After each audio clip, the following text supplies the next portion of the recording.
The following fight is set for one fall with a 30-minute time limit. Introducing first from Atlanta, Georgia, weighing in at 200 pounds, the Jet, Kevin Knight. Well, Kevin Knight is somebody that I've been looking forward to seeing more of here in Major League Wrestling. I thought it was going to be a breakout performance for Kevin Knight in the Gravity Gamble. The Andersons, the Road Horsemen had other ideas, took him out of that matchup before it started, but make no mistake about it, Kevin Knight's caught the eyes of New Japan Pro Wrestling, of the Bumaye Fight Club, and fans worldwide. This is a can't-miss blue chipper. There's certain people in our industry that have that it factor, that star quality, and then they can back it up in the ring with their fighting style, their abilities in between the ropes. Kevin Knight is that guy. He is him. And his opponent from Saitama, Japan, weighing in at 187 pounds, this is Kenta! One of the most innovative and revolutionary athletes in all the sport of the past 25 years. Kenta back with a vengeance after a couple of unfortunate altercations with Donovan Dijak, but make no mistake about it, Kenta is as dangerous as they come. A kickboxing background, but a man that can hurt you so many more ways than just that. Big test for Kenta tonight, of course. He is the legend, he's world-renowned, going up against the rising Kevin Knight. This is a fight I have been looking forward to all week, Joe. Let's get it. Kenta, an Opera Cup finalist, beat Bobby Fish, TJP, and Akira on that road. No easy paths, no easy draws in that list of three. But Kevin Knight needs a coming out party. Kevin Knight has been somebody who's been on the cusp of greatness here, certainly in this country, but especially in Major League Wrestling for many months now. He and his tag team partner, Kushida. Kushida will be part of Intimidation Games coming up in about 4 weeks' time. But we're going to see if Kevin Knight has learned from Kushida, has learned from the Tokyo Dome. He was defending junior heavyweight tag team champion at Wrestle Kingdom, Tokyo Dome, just about a month ago, the biggest event in Japanese pro wrestling. Knight was there, Knight was a champion. That shows you the name he's made for himself worldwide, but I have a sneaking suspicion that that's not too impressive in the eyes of Kenta. Kenta not really impressed by anybody, simply impressed with the paychecks he gets at the pay window after getting a 3 count, and he has absolutely done that over and over here in Major League Wrestling. As Knight drops a nasty chop and Kenta not even flinching. Kevin Knight, college football star. He runs a 4.40. Nice arm drag, as you can see, still to come tonight. 3-way MLW World Championship. It's Dijak and Lawler, finally one-on-one. Gosselin and London, honey trap match. First of its kind, here only in Major League Wrestling. Kevin Knight, of course, looks to attack there on the outside, but I was gonna mention Kevin Knight, another over the top. Kevin, man, eats a nasty kick though from the elusive Kenta. I was gonna mention about Kevin Knight's background. I mean, he could have been a blue chipper in any sport. Whoa! Could have been a top basketball prospect in the NBA. Could have been a top NFL prospect. And we are blessed to have him choose Major League Wrestling as his destination for his talents, as he's now getting assaulted on the outside. The action is getting intense here, and that's the physicality that Kenta brings to the table. That's the violence that Kenta brings to the table. And these fans are showing some respect for how tough some of these fans are, who are getting caught close to the action, and we are as well, as Kenta and Knight battle up the stairway. Kenta looking to get some more action here as they scale the stairs here in this historic venue in Atlanta, Georgia, and a fight is broken out. Referee Derek Martha trying to chase the action, trying to get these men back to the ring. Well, Christian, this is a great example of how badly you want it. There's no title on the line here. There's no official top contendership, but Kenta and Kevin Knight are both in must-win situations, and they'll hold nothing back. Big right hand there from Kenta. Great job by our production team, able to follow this action as they brawl through the audience. I mean, you want to buy a ticket for MLW, they're going to fight right in front of your lap. Kenta lost a month of his career thanks to Donovan Dijak. Kevin Knight lost a golden opportunity thanks to the Rogue Horseman. The Boomaye Fight Club has been at odds for many months. Both these men feel the respective pressure for completely different reasons. And as a result, you see this matchup boil over, past the ring, past the guardrail, throughout an absolutely electric center stage. You know, this is the type of match show where in 10 years you're gonna look it up on YouTube, you're gonna say, Kevin Knight actually wrestled Kenta? And yes, they did in front of a sold-out crowd here. What a blessing it is to watch this action live ringside. Well, as much of a blessing as it is, I would not be upset if it was about 10 feet more in that direction. Yeah, they were right here on the broadcast position. You're not kidding, partner. Kenta puts the brakes on. Kenta's got such great body control, such great resourcefulness, and drops Knight on the edge of that ring frame where metal meets wood, and Knight got dazed. I think he hit forehead first. Kenta's so violent with his attack, using every part of the arena to his advantage right there, able to crash Kevin Knight down onto the ring apron. Kenta's so dangerous with those side round kicks, especially in the position Knight is. Kenta, I think, caught the jaw of Knight. His head snapped back and ended the guardrail. You can tell Kenta's not messing around. This is not the same Kenta that was worried about a shoulder injury a month or two ago. This is a Kenta that's making up for lost time, and he's got a hit list. You know, you bring up a good point, Joe, about the injury that Kenta sustained. It took him out for more than a month and a half towards the tail end of 2024. Kenta looks better than ever tonight.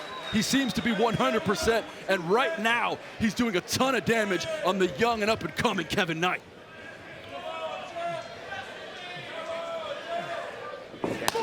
Measuring Knight to the chest cavity. And it's not just the impact of the kick, it's the aim, it's the accuracy, it's the form.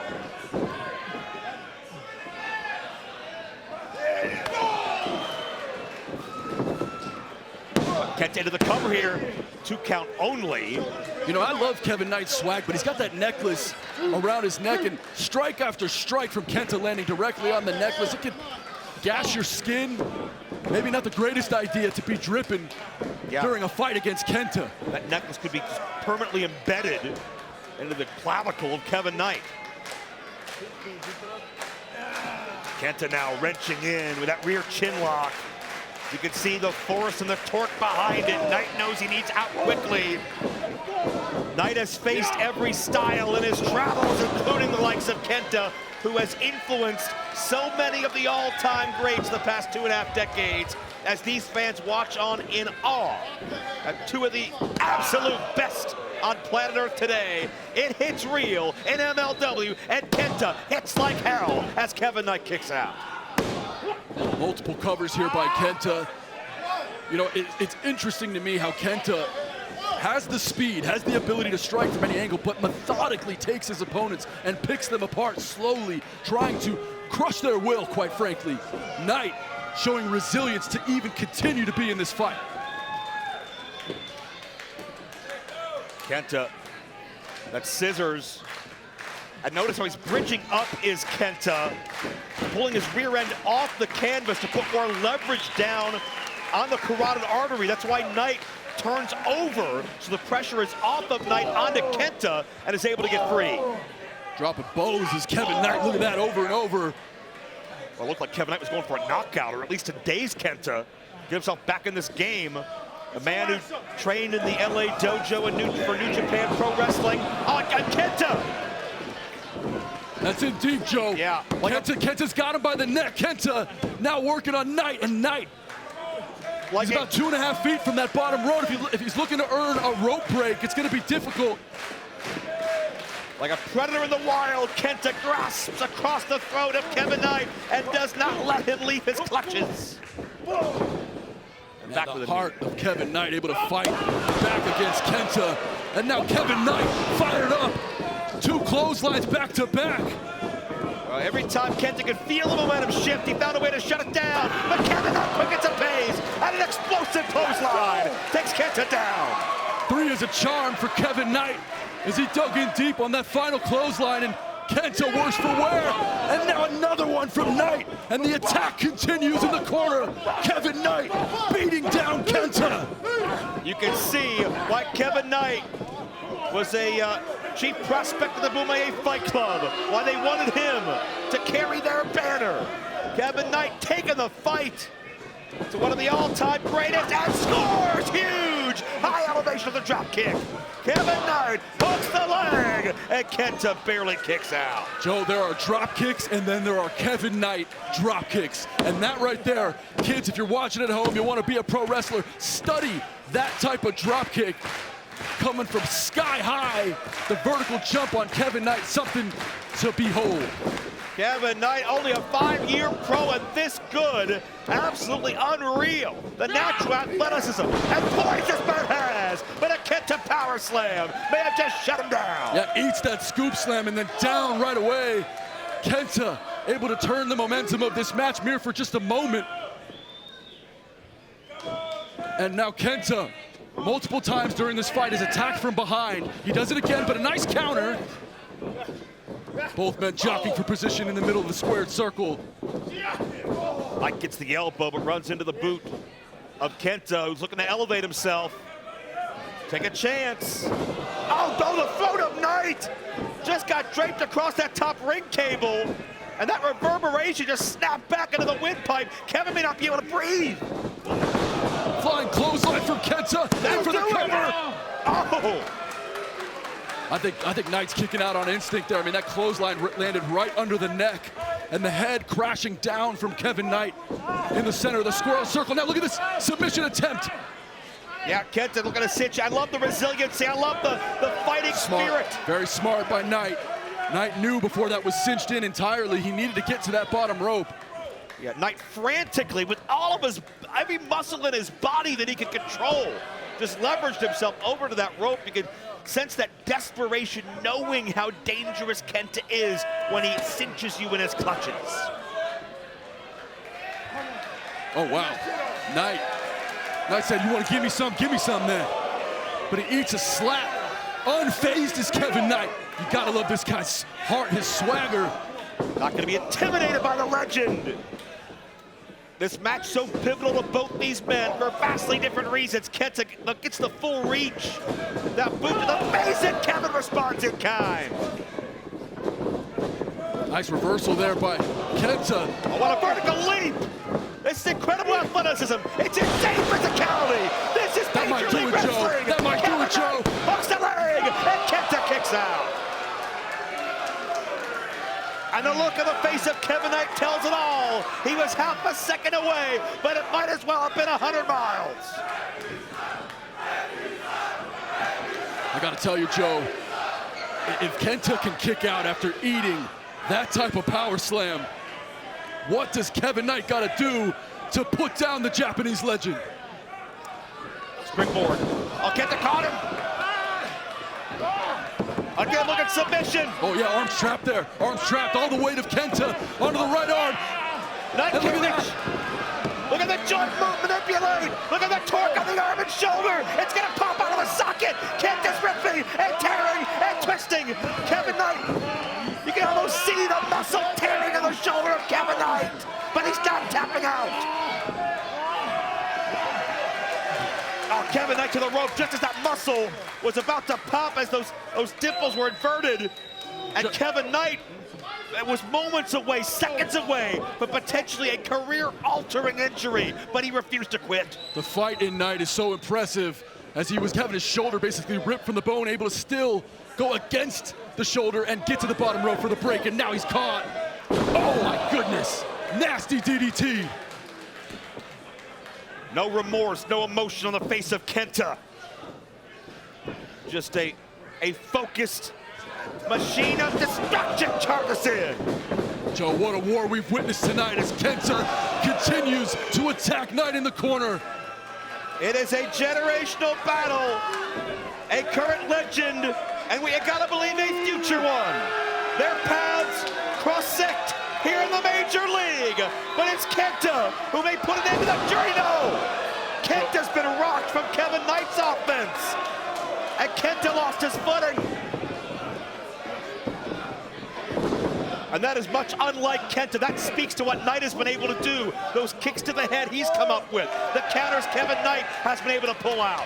Kenta will try it again, but this may be ill-advised. Yeah, the damage has already been done onto the legs of Kenta. And Kenta, of course, he's been in a war here. Kenta's not 100%, and Kevin Knight bridges the distance, shortens the gap, and now has Kenta where he wants him. Both men fighting and jockeying for position. High-risk territory. This is a fight of inches between two hungry warriors. Oh, what a vertical leap from a standing position. A super Hurricane Rana. Twisting frog splash by Mr. Jet to fly. And Kenta kicks out. My God. Joe, and this is not rhetorical when I say this, how the hell did Kenta kick out of that? Wherever you are in the world right now, watching on YouTube, Super Fight 6 is live, and you made your best decision all year as a wrestling fan to see Kevin Knight and Kenta unfold as it happened. Knight going springboard. Oh, Kenta came up with a knee. Caught him right in the midsection. May have knocked the wind out of Kevin Knight, and the Musaiku charges in. Kevin couldn't stand, and Kevin, what the hell?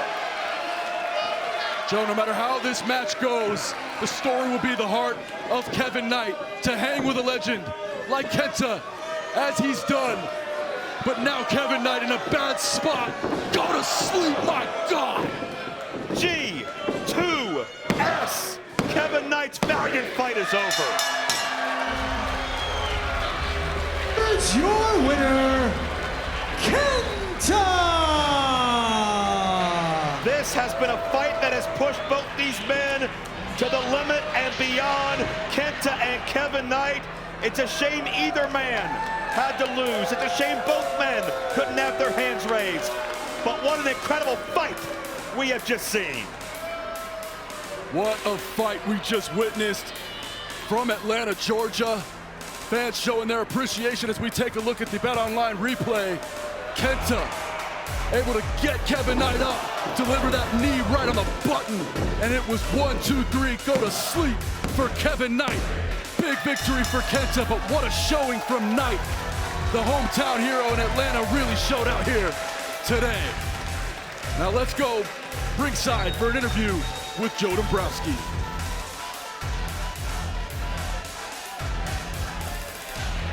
Congratulations to both of these athletes for a hell of a fight here tonight. But your winner, the legendary Kenta. Kenta, I'd love to have a word with you, sir.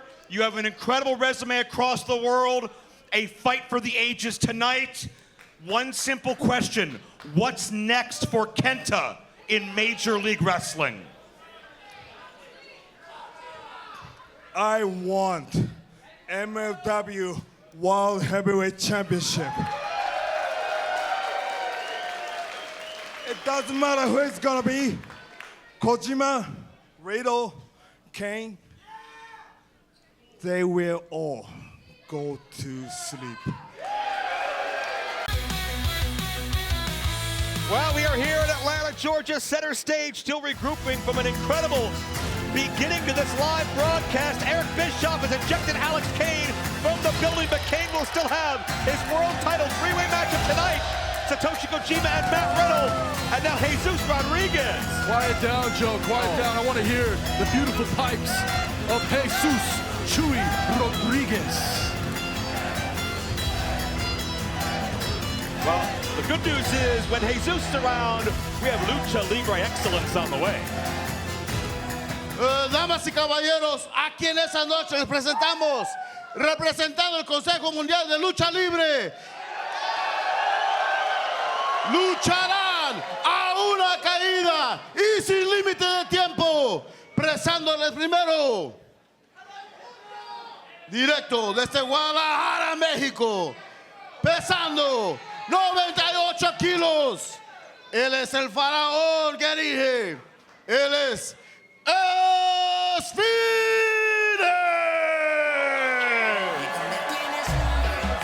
You need a little translation, of course. Jesus Rodriguez saying he's the greatest ring announcer to ever grace the ring. Rich Palladino, of course, afar, 10th place. Well, Esfinge certainly has been on the scene in a major way here in MLW in a short amount of time. He is a dominating presence, much like the Sphinx that the namesake is dedicated to. Esfinge, a major player from moment one here in Major League Wrestling, as we officially welcome you to Super Fight and Major League Wrestling. Getting set for Lucha Libre action to start things out. And this is going to be an incredible broadcast throughout the entire night. My name is Joe Dombrowski, alongside Christian Cole. Tonight, we are going to see Eric Bischoff at the helm. Anything can happen, but man, we're going to kick things off with the Sky Team. Máscara Dorada, Místico, taking on Esfinge and the debuting Templario. Yeah, you mentioned it earlier, Joe. When you see Jesus Rodriguez with that microphone in hand, you know some of the great Lucha Libre planet Earth has to offer will take place in the squared circle with those 3 letters. Pesando 90 MLW. kilos. Desde Tlaxcala, México. Él es el Guerrero León.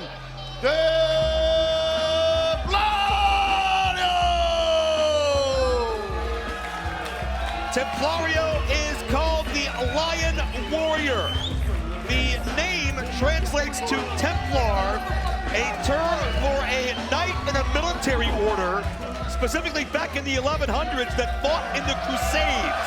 So there's a lot of history, there's a lot of stakes, there's a lot of violence and bloodshed that comes in the history of the Templar, and the name Templario for this luchador to live up to.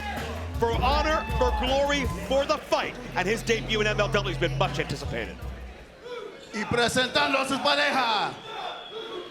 Desde la Ciudad de México. Pesando 80 kilos. Él es el joven Maravilla. Máscara.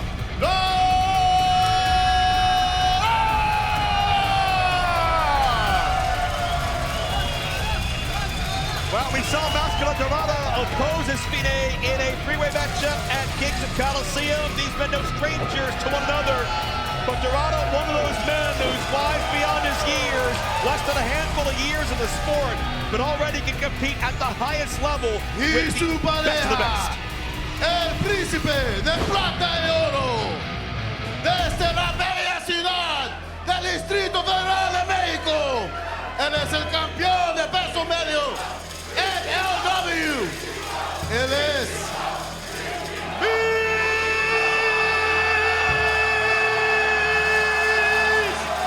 Místico. The most beloved, revered, and celebrated luchador in the 21st century.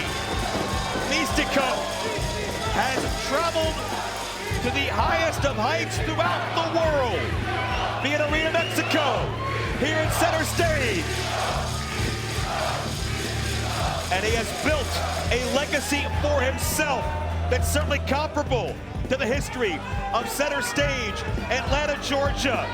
The history here, Eric Bischoff touched on it moments ago, whether it was WCW Saturday night, whether it was going back even further to the Stronghold Georgia Championship Wrestling had here in the Atlanta area. Center stage, specifically though, has housed dozens of world champions, monumental matchups, legends, heroes, icons. But this ovation for Místico is right on par with anything I can recall seeing. See those letters in the corners of your screen, MLW, and to me, MLW is defined by the international presence of Lucha Libre, Japanese strong style, and American catch-as-catch-can. All coming together. Atlanta is hot tonight. Sold out. Here we go. Yeah, we are well over a year strong of consistent sellouts for Major League Wrestling. There is nobody anywhere else on earth that could say that except for Major League Wrestling. Joe, this is the who's who of Lucha Libre. You talked earlier about Místico potentially being the 21st century luchador who's had the most success, the most famous, certainly the most decorated. But the three men in the ring, also incredible talents here from Mexico. No question about that. Místico and Máscara Dorada together forming Sky Team, the two best technicos of their respective generations. We'll see how they gel as a tandem in this particular matchup. And it is fast and furious. To the outside goes Esfinge. And Templario baited in. And a tag into Místico. Christian Místico this month hits 1 full year as MLW World Middleweight Champion. I'm gonna have to buy him a drink after the show. Maybe some tequila. Místico raising the pace early with a back elbow, but Templario looking to respond in kind. Gets the Gamangiri up, dazes Templario. Out on his feet, center of the ring. T-House! Místico connects! What stands out for me from Místico is his ability to go high risk and keep his speed and accuracy. Místico looks now. Místico over the top. Caught there. Well, and Místico had an answer for Templario, but wasn't ready for Esfinge. Dorada gets sidestepped. And you can see that power, that bulk on Esfinge that really makes him stand out, even amongst the rest of these incredibly well-conditioned luchadors. My partner Joe talked about Esfinge, translating loosely, of course, to the Sphinx. And this guy reminds me of the Sphinx, built out of stone. You know, absolutely nothing can get in his way. Look at that. And check this out. Templario caught Máscara Dorada, and now some double team. Couple of handoffs. And face first. Templario able to use his strength. Certainly a star in Mexico. If you don't know Templario, he is absolutely something to watch, something to marvel at. Is Templario, as he's now attacking Místico from behind. And look at that, Templario looking to perhaps rip the mask off from the middleweight champion. It's a target we have seen other luchadors attempt, and it is met with equal disdain every time.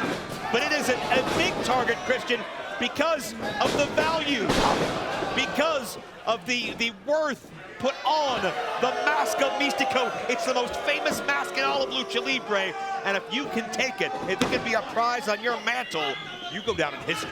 Esfinge now working on Místico. Big back elbow from Templario. Tag team cohesion. Oh my gosh, the hops. Templario into the cover here, and a interruption by Dorada. Originally trained by Ultimo Guerrero, of course a legendary name we've seen time and again, has held the CMLL World Welterweight Championship, the Mexican National Middleweight Championship, and he's also competed in New Japan Pro Wrestling, part of the United Empire, led currently by other frequent MLW competitor TJP. Esfinge, Templario isolating their opponent, and Dorado takes one to the nether region. Gonna have trouble recovering from that type of strike. Yeah, and that is a judgment call. That is deep into the thigh muscle. But referee was watching. This is not a no disqualification matchup. Dorada sent in for the ride. We've seen Dorada, former #1 contender for the middleweight championship that Místico now holds. But Templario and Esfinge certainly coming out of the blocks big. Into the German, into the cover now. Templario making that German look absolutely effortless. And takes the knee out, does Esfinge. And again, keep in mind, Lucha Libre action, tags are lax. Oftentimes you do not need to physically touch hands, but it is supposed to be one in and one out at all times, at least when the referee can have control, but easier said than done in an environment like this. Now referee Chris D'Antonio taking a close look at the action, but he understands these men, they need to get a longer leash. And now look at this, Místico back and forth. Templario pops him up and a nasty kick from Esfinge, right in for the cover. And Dorada saves Místico. You notice Templario and Esfinge let Místico build up that momentum. They kept him moving because they knew as soon as they made contact, that momentum would immediately work against Místico. The mythical, the legendary, the enigmatic Místico has such a sacred bond and connection with these fans. And he's grabbing the mask again. There you see it. Attempting to pull the mask over the jaw of Místico and now trying to shred that legendary mask. Watching Místico in danger to many of these fans is like watching a family member in danger. They feel for him so much. They're connected to him on such a deep level. But I've never seen Místico, at least in recent memory, so helpless as he's been the past several minutes. Esfinge now looking to set up in a diving headbutt, just nasty from Esfinge. Goes over 200 pounds and just diving in. You think of the Sphinx in Egypt, it's a daunting, majestic structure that carries prestige and class with it. Esfinge can do just that. He looks like a statuesque athlete in nature, but he can do so much damage, and there's so much behind him, so much history, and so much potentially to come. This tag team of Templario and Esfinge looking real good so far. Able to isolate the middleweight champion of the world. Both men, tag team cohesion, and now hearing it from Hotlanta. Well, and notice Dorada has been hurt. He's been down in his corner, right side of your screen at this point. As you can see, the throngs of fans filling every seat here at center stage, Atlanta. Unbelievable, the roll of momentum Major League Wrestling has been on. It's only going to keep rolling. In April, when we head to Los Angeles for Battle Riot 7, going to be the biggest of them all. You got to believe it right now. Oh, Místico's going to need a big comeback. One for the ages. Here's Masco Dorada, Tornillo, arm drag. And now we see Sky Team begin to function in cohesion.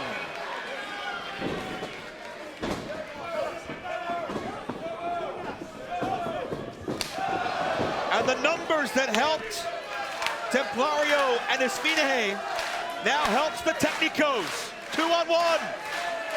Dorado and Místico, a tag team to fear here in Major League Wrestling. Double corkscrew plancha. And you're seeing what truly makes Lucha Libre and these athletes so very, very special.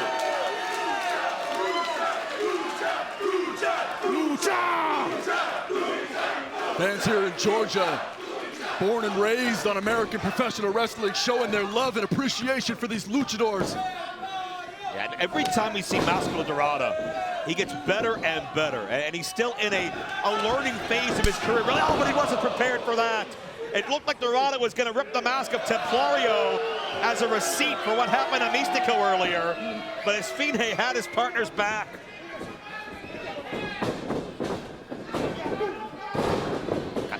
The feet up. Místico able to take down both men. Springs off the ropes, building extra momentum. Distance creates opportunity. Místico keeps it rolling. Downward Tijeras. Drops Templario. Esfinge. Caught by Dorada. Masco counters the strike of Templario. Look at maybe Code Red. Wow. Incredible balance to land on his feet. Keep moving. Object in motion, staying in motion. All that kinetic energy takes Esfinge to the outside.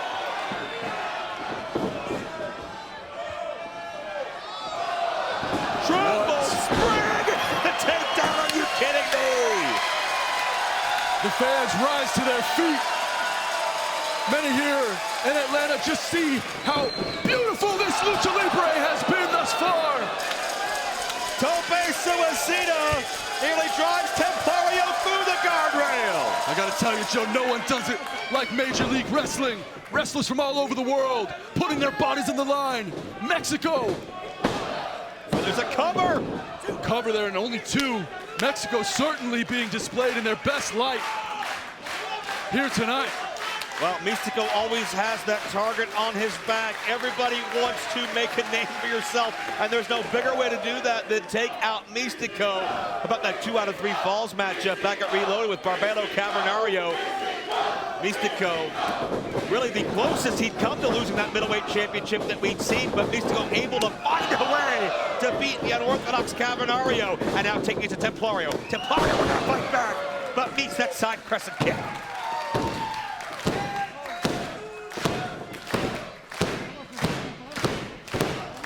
Oscar Dorada, as big a fan of Místico as I think everybody in this building is. Just in awe of watching. Wow. And look at Templario. That was sick. Templario, he's the one to watch for me. I mean, Templario making waves in Mexico certainly has been in a fight here with the middleweight champion Místico, but Templario has an incredibly bright future ahead of him. Well, I gotta give props to Templario for the staying power, the pain threshold to get back on his feet so quickly after what he's endured from Místico, and now Templario has the middleweight champion upside down with a gourd buster. Not the first time that's been seen in this building. Shout out to the Anderson family, but a kick out by Místico.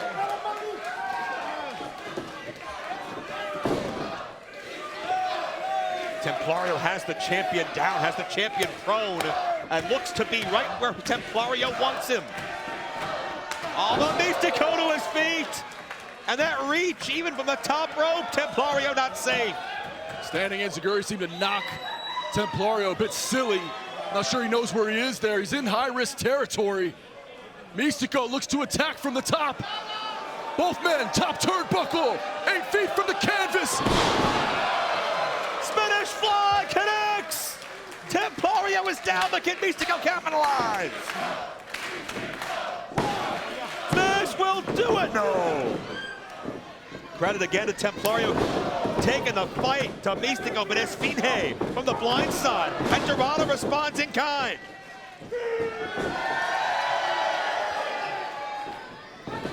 Oh, he got caught, Joe! Esfinge with a cutter on the way down. Dorada's momentum only wound up to hurt him. Esfinge, and that's beautiful. Cut off there by Místico. Esfinge down and dazed, and Místico is daring Templario, bring the fight, and check this out, back and forth, forearm shots. Templario wants to send a message to Místico, and he's holding his own every step of the way. And Templario going blow for blow with Místico in the center of the ring. He's got to impress the brass around here. Místico able to fight back in a 2v1. Tijeras on Esfinge. Templario down to the corner. Wow, look at Místico scale the ropes, stalling over the top. Místico is incredible. And now back to Místico, Templario one-on-one. Templario, the 2020 Reyes del Aire. Wait a minute. What are we seeing here? That's Dorada's. Oscar Dorada from the upper level with a plancha down to our left. And in the ring, Místico's got Templario. Up, over, looking for La Místico. Templario countered it. Templario holding his own with the middleweight champ, Templario. Yeah, how often do you see somebody counter La Místico? Templario, 2. No way! What? Templario pinned the middleweight champion. Sus ganadores, el equipo de Esfinge y Templario. Joe, what did we just witness? We just witnessed the very first pinfall loss of Místico in Major League Wrestling history. And it was that man, the Lion Warrior, Templario, responsible for it. Templario just showed the world he can do what very, very few could do. That's pin Místico. Can he do it for a middleweight championship down the road? Joe, I've been with this company for a year, and no one has been able to keep Místico's shoulders down on the canvas for 3 seconds. Templario making history right now. What a statement from Templario. We were seconds away from La Mística, but Templario completely flipped things upside down. Místico! Hey! Templario! Templario, hold on. Wait a minute. Follow. Cesar Duran. I'm kind of impressed because you are the first one who ever pinned Mystico in MLW. How was that? Listen to me, Místico. Templario. No, es el nuevo ídolo. Místico, quiero tu oro. Ese oro me pertenece. ¿Y sabes qué? Te lo voy a demostrar en Los Ángeles. Porque ese campeonato es mío. Hold on, hold on. Hold on. Mystico. Did you hear that? He wants to fight you for the title. Oh, that's huge. And I think Cesar smells money.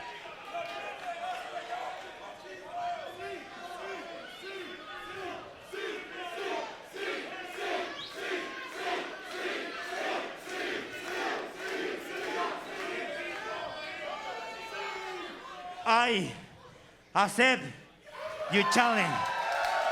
¡Acepto! Yes! ¡Acepto tu reto! Y si tú quieres que sea ahorita mismo. No, no.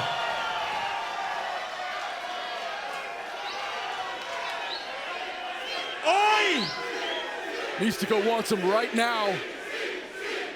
Well, Mystico's never backed down from a fight. Renegades, you know I always give you what you need. Because that will make you happy.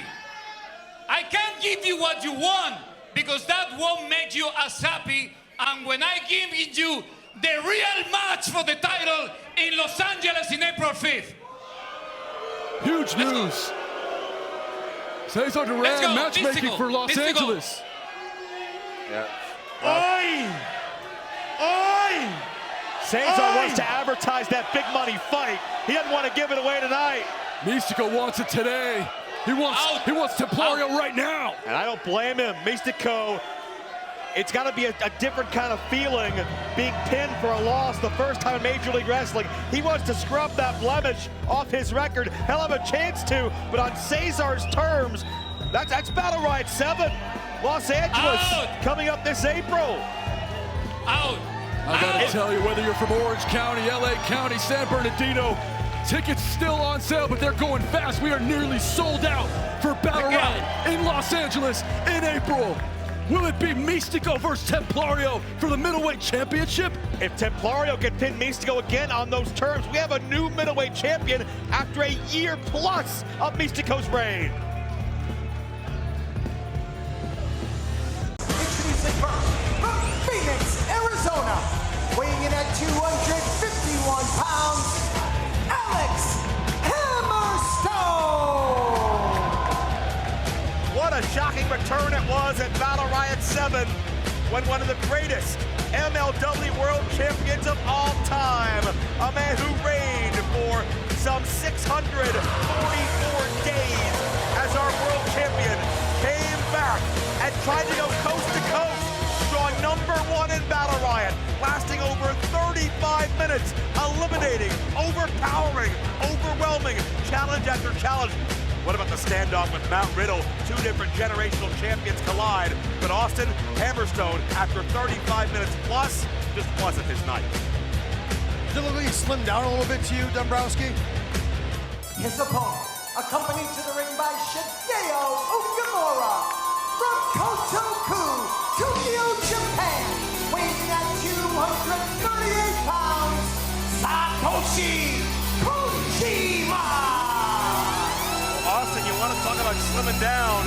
Satoshi Kojima is about 10 pounds lighter than we last saw him because that World Tag Team Championship is not there. And I noticed that what else isn't there by his side? Shigeo Okamura not present, and certainly we understand that Kojima and Okamura may not be seeing eye to eye in every way.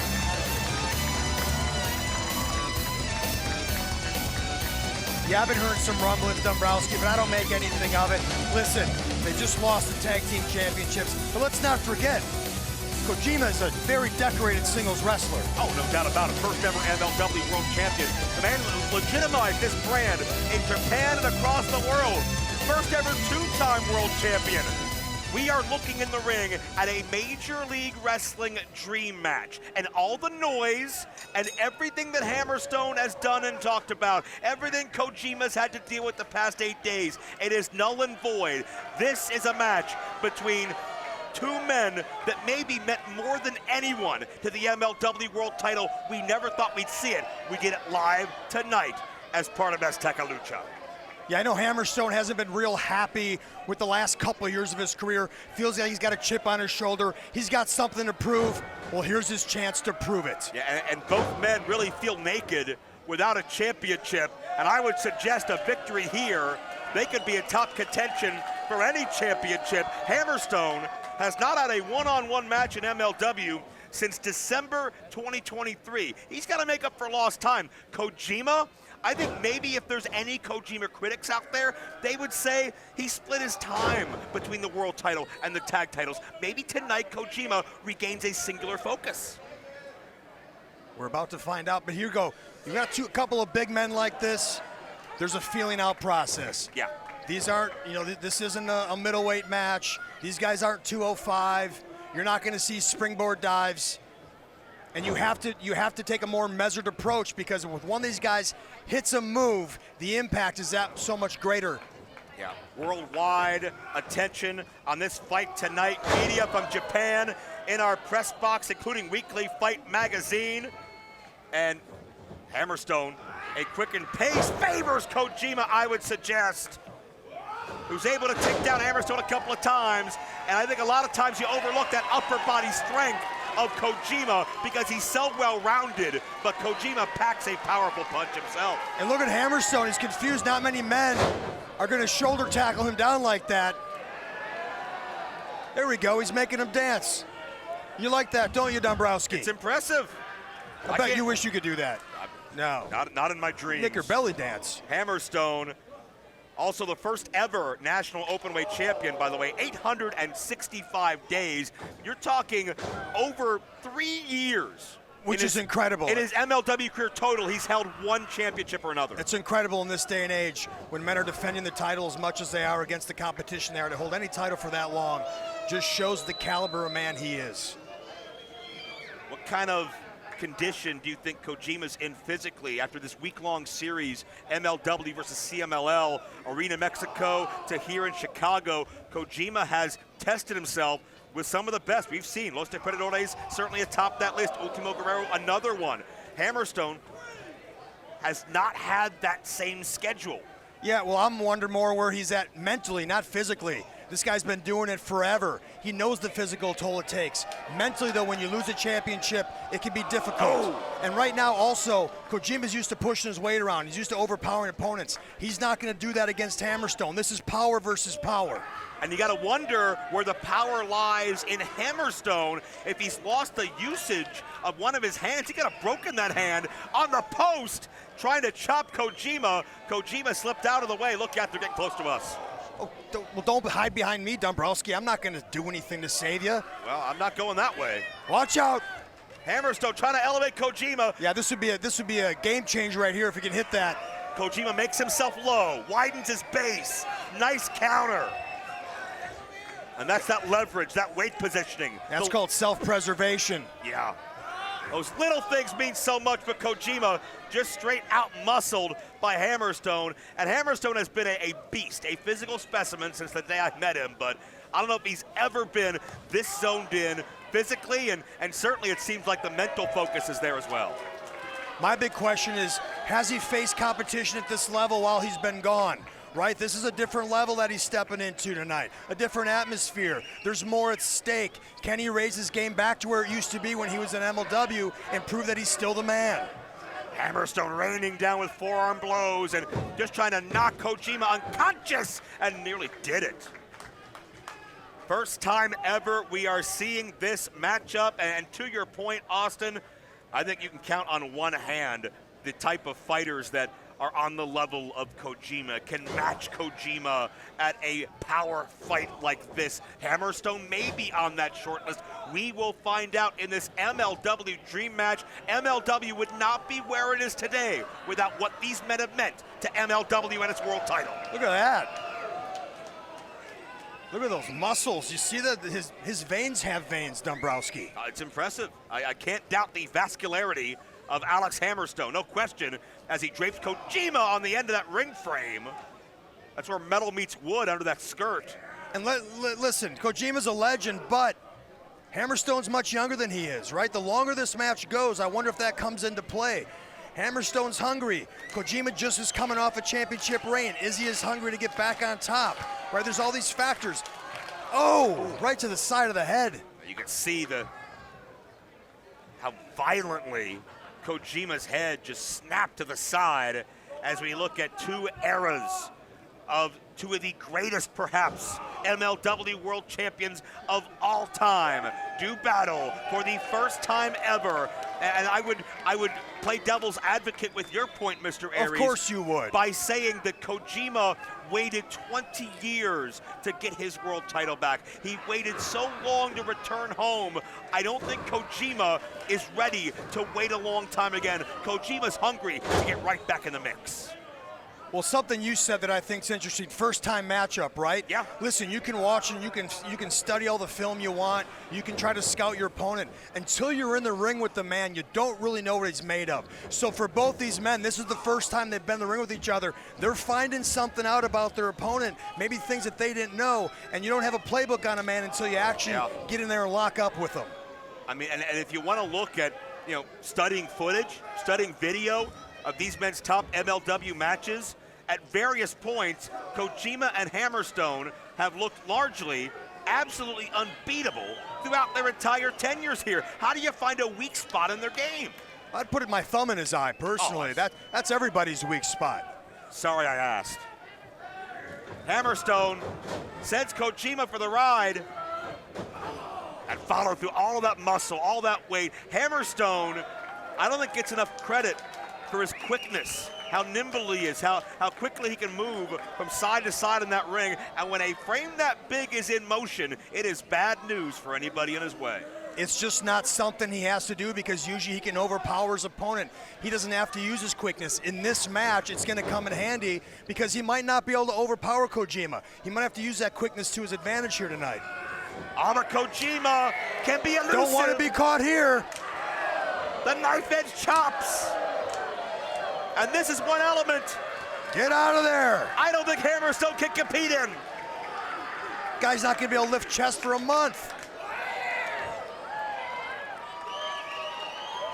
In excess of 35 chomps from Satoshi Kojima. 37, Dombrowski. I counted. And now to the far side.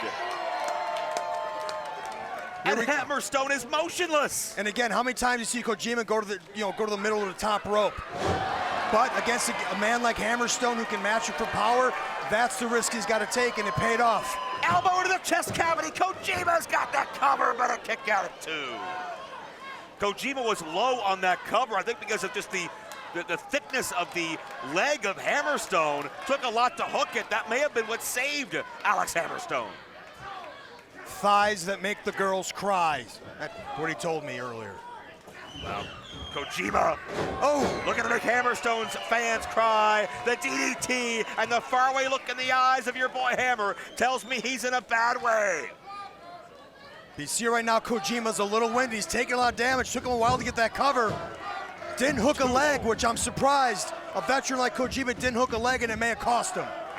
Kojima, the first two-time world champion. Hammerstone, the first man to hold the Openweight and World Championships in the course of his career. Wait, Kojima looking for the cozy cutter. That will do it. It didn't have him softened up enough. You're not going to overpower Hammerstone unless you got him where you need him. Yeah, it's might on might. That's all strength from either side as Hammerstone caught Kojima high. And is Hammerstone debating a high-risk situation? High rent district. Here we go. Oh, like a Patriot missile, Hammerstone scores square onto its target.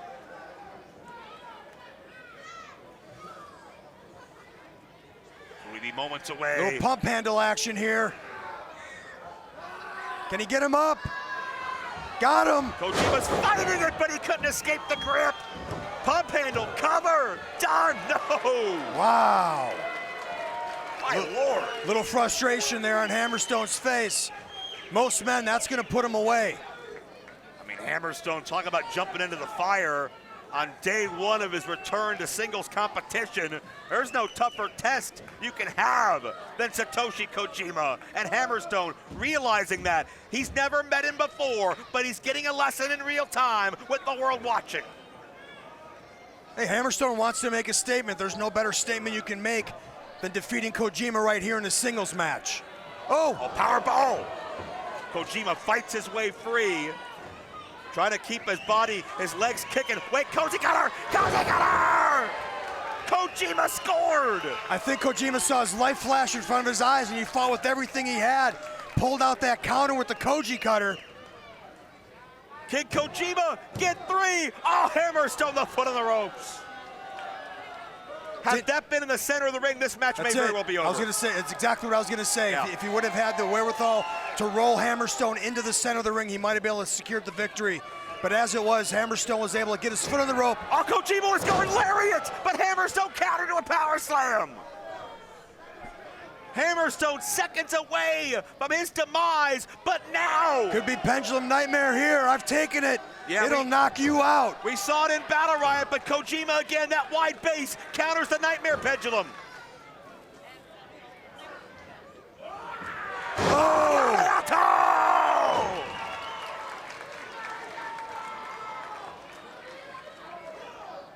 Kojima digging down deep with that power, Austin. Hammerstone's got that power that you get in the gym. Kojima's got that old man strength. You only get with time. And he pulled it out right there and almost took Hammerstone's head off his shoulders. And not to mention the fighting spirit Kojima brings with him in every big-time battle, every big title fight, every top contender battle, and he needs it here against Hammerstone. A second lariat and a pump kick by Hammer. Oh, German release suplex. And how many guys do you see manhandle Kojima like that? Not many. Not many at all. Can he get him up? He's got him up. And he put him down. Pendulum. Oh, what rotation, what snap. Hammerstone has pinned the two-time world champion. Here is your winner, Alex Hammerstone.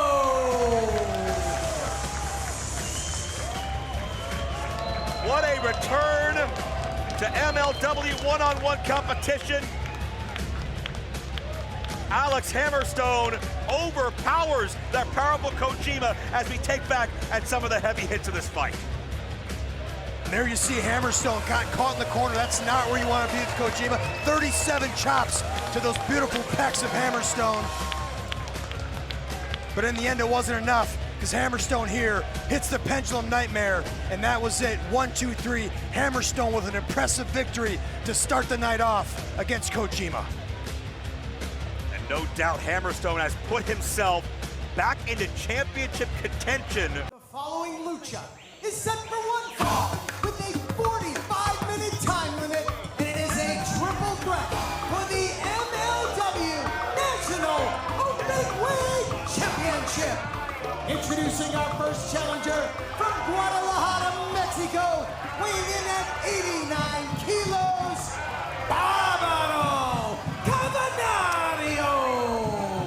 Well, Barbaro Cavernario has been a top contender to MLW Gold for many, many months now, but I got to touch on what we just saw. Brett Ryan Gosselin, to me, looking at his eyes, he seems unhinged, and he's talked the Rogue Horseman into War Chamber challenge. My God. Well, yeah, he got through in honey. It was embarrassing. He's angry.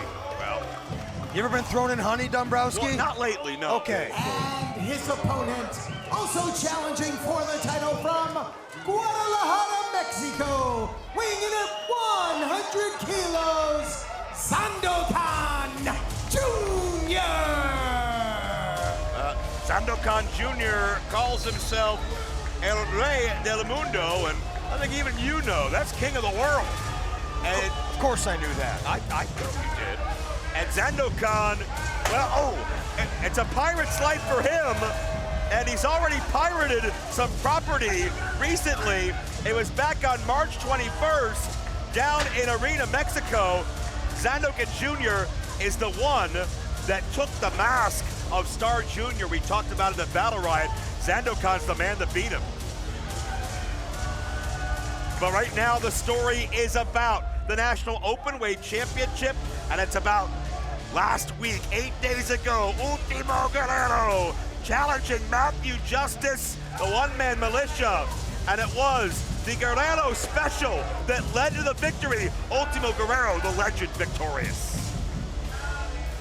And their opponent, from Gomez Palacio, Durango, Mexico, weighing in at 95 kilos, he is the current reigning and defending MLW National Openweight Champion, Ultimo Guerrero!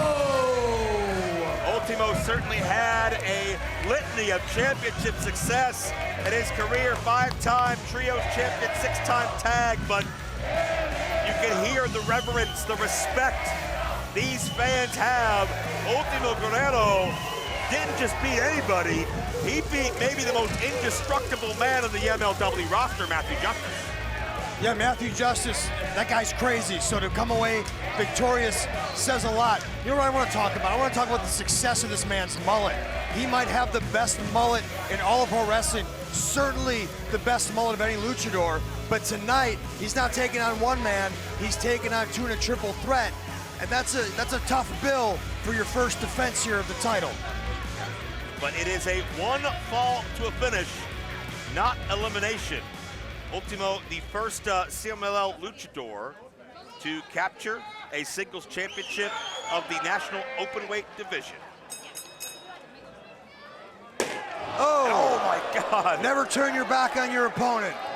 There's a good reason why.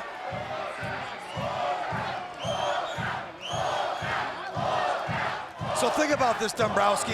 Yes. Ultimo Guerrero could not get pinned, could not submit, and he could still lose his title here tonight. 100% true. Gotta have your head on a swivel. This match is dangerous, but Lucha Libre in itself is dangerous. It's lightning fast, it's unpredictable. Barbado Cavernario, former #1 contender for the middleweight title. And Sandokan Jr. comes in with a well-placed kick, now going toe-to-toe with Ultimo Guerrero.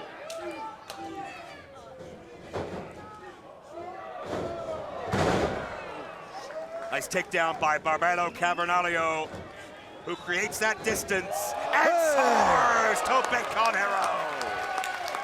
We ain't getting paid by the hour. Barbaro. Now here's the difficulty in a match like this. You gotta get one man in the ring and pin him without the other man coming in and breaking it up, right? So when you have an opportunity like this with two men outside the ring, you gotta capitalize on it. I know it's early in the match, but it's never too early to try to win. That's true, and I'm not sure how much strategy goes through the mind of Barbado Cavernario as opposed to just impulse. And not exactly a thinking man's wrestler, Dombrowski. Just a savage-like, animalistic approach to competition, but with still an incredible athletic grace.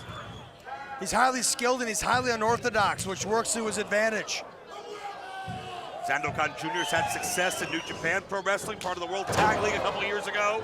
Third-generation star out of Guadalajara, Jalisco, Mexico, but shut down by Barbado Cavernario. So you got a man isolated like this, you really got to try to, here's your opportunity. Throw on a submission. Try to go for your bigger arsenal of maneuvers. Try to really take advantage of the fact that you've got one man in the ring. That's your opening to win this match.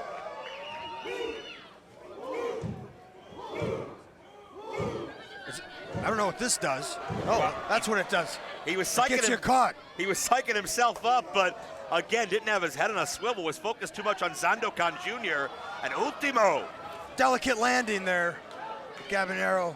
Yeah, but it's gonna get worse. Ultimo is more positioning Cavernario than anything. Watch out.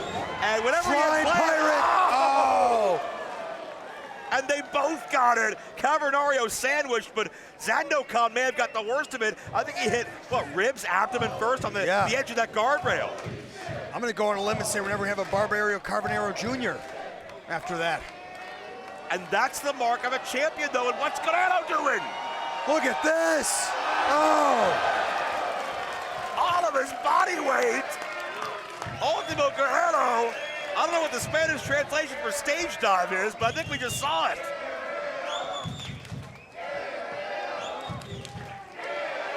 Now that is a true proud champion. Two challengers, take them both out at once, leave nothing up to chance. Ultimo Guerrero. That just highlights also he knows how much is at stake and how much his back's against the wall, right? He's got to face two men. Sometimes you got to take some risks. Sometimes they pay off, sometimes they don't. That time it did. Now he's got to capitalize. Here he's going for the cover. Hooks the leg, two, and a kick out. This Guerrero's first defense of the Openweight Championship. And another cover, two, and a kick out. You know, it's great to be a champion, but it'll leave that bittersweet taste if you're just a footnote of a champion, right? If you hold the title for 8 days. Those are some of the dubious records in the history of our sport. Guerrero doesn't want to be on that list. Yeah, I wouldn't know anything about that because I always held my titles for a long time, Joe. That's true. But yeah, you don't want to be a guy, you don't want to be a guy who's got one defense and you lose it, because then people ask, well, did you ever deserve it in the first place? Were you ever really a champion? Guerrero's a champion of Chicago, of Cicero Stadium, and everybody nearly 2,500 strong inside. You got to have eyes in the back of your head, and you can't turn your back on your opponents, especially when there's two of them. Oh, what a clothesline takedown. I'm surprised to see Barbaro and Sandokan for a moment working in tandem, but almost by necessity than anything. I think it's a good strategy. Take the champion out and ensure there's a new champion here tonight.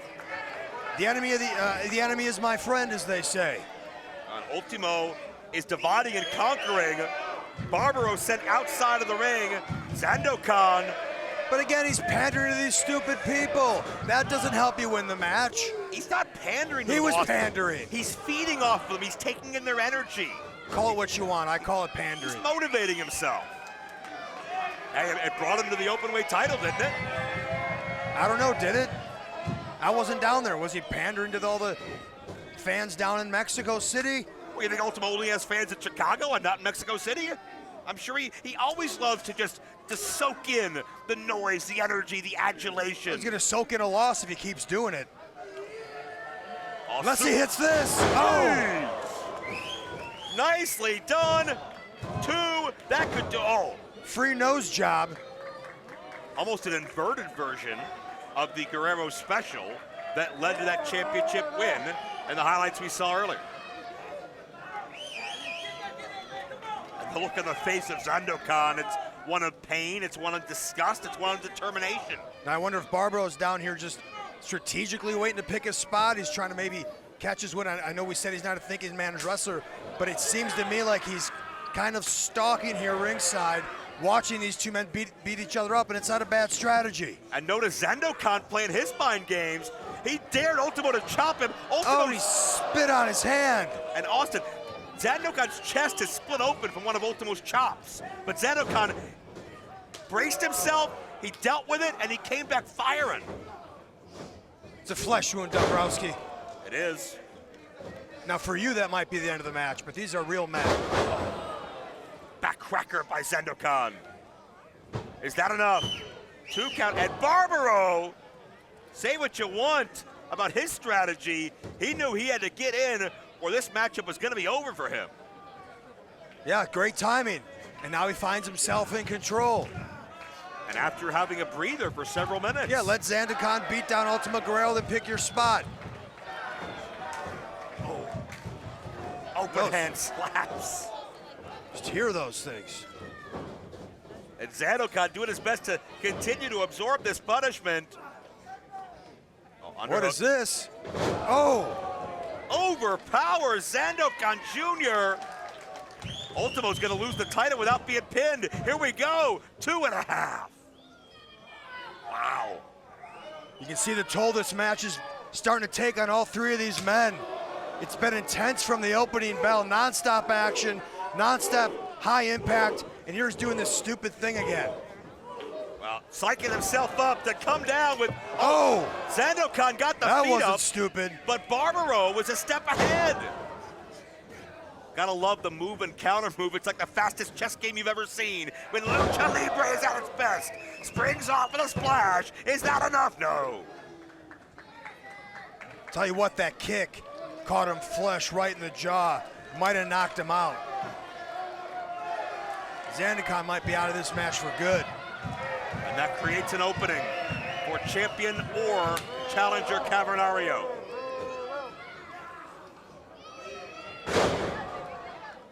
Drops Ultimo.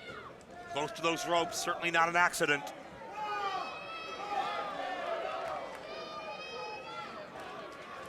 Took a little too long. Yeah, This is not where you want to be. it's high risk for a reason. It could backfire. Ultimo. And this isn't where either man wants to be. Watch out. Incoming. The tower tumbles down. What a way to cap off this week-long series. And Sandokan nearly captures the Openweight title. Started with history made in Arena, Mexico 8 days ago. It could end with another title change in moments, but Sandokan's lost his focus. Yeah, he's getting frustrated. I don't blame him. Trip up by Ultimo. Ultimo really showing how much punishment he can take, how much heart he's got. Really fighting off two men in this match. Oh! Watch out. Right into the guardrails. Some collateral damage too. Yeah, into our timer table. One of our attendants is down and hurt. Wait a minute. And Barbaro psyching himself up. We've seen that maneuver before. And look at this. Oh! Hammerlock into the overhead throw. That was unique. That took some thought. That was really impressive. Let's see if this pays off finally. Psyching himself up, as you say, Dombrowski. Nope. That was Ultimo waiting that time. Uh-oh. What is Oh, that's the Guerrero special! Super Guerrero special. How he won the title, and he retains! Here is your winner and still MLW National Openweight Champion, Ultimo Guerrero! Guerrero Especial leads the Openweight title to come back home to the Lucha Libre legend. What a turn of events the past 8 days, and what a win for Ultimo Guerrero. Certainly wasn't easy taking on two men, but Ultimo Guerrero was able to secure his first victory as the MLW National Openweight Champion. And the fans, as much as I don't care, seem to love it. Gotta believe it might be the first of many successful defenses as we take a look back at the replay. Here we go, high rent district. Ultimo Guerrero taking up both men, diving to the floor. Amazing, amazing. And here we go. Bodies were flying everywhere. Collateral damage on the outside. That was the opening that Ultimo Guerrero needed to hit this. The Guerrero Special to secure his victory. 1, 2, 3, and still the MLW National Openweight Championship. Let's take it over to Dombrowski. He's gonna get a few words here. It might not be the only championship we see switch hands tonight, because in Battle Riot, the odds are Matt Riddle's not walking out of here champion. Maybe he can go buy some shoes, finally. Well, yeah, Matt Riddle may have broken ribs. We don't know what his number is. We don't know what his health is, but he's got 39 people gunning for him. And if you're new to MLW, let's take you in and show you the rules to the Battle Riot. And ladies and gentlemen, here are the rules of Riot. Battle Riot begins with 2 competitors inside the ring. A new participant enters every 60 seconds. Eliminations occur by pinfall, submission, or by being thrown over the top rope with both feet touching the arena floor. In the Battle Riot, there are no no disqualifications, and weapons are legal. And ladies and gentlemen, for the first time in Major League Wrestling history, the MLW World Heavyweight Championship will be on the line during the Battle Riot. Los Angeles, California. Are you ready to riot?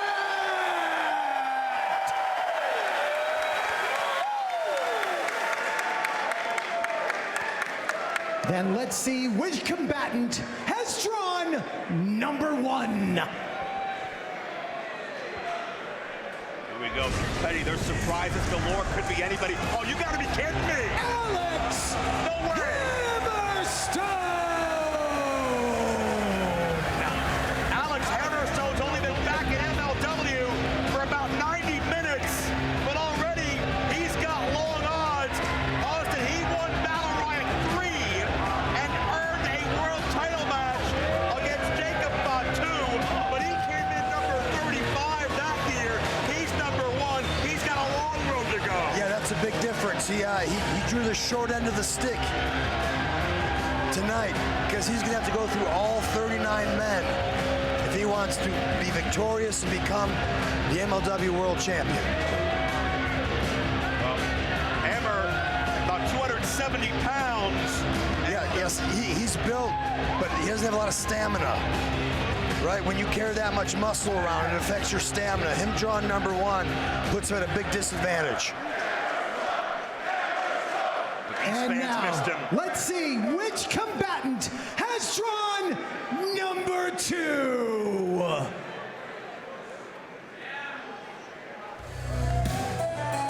The Maharaja, Raj Desai.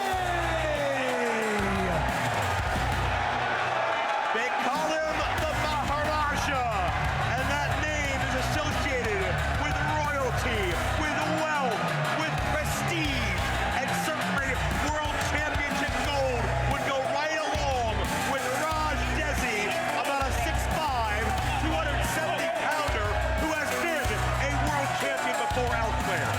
Absolutely, and this is the beautiful thing about Battle Riot. You don't know who's going to walk down that entryway. I don't think this is the only surprise we're going to see here tonight. But Raj Desai, look at him. He looks great. Oh yeah, this guy is absolutely chiseled.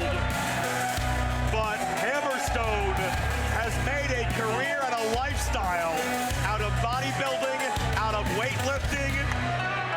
We got a couple of hosses going to battle here. Now, personally, if I drew number one and two, I'd try to work a deal out with this guy and say, yeah, let's not beat up on each other too much right now. We got to make it to the end. Let's just kind of hang out here for a bit. I understand that, but the question is, can you trust anybody? Well, you can't trust anybody.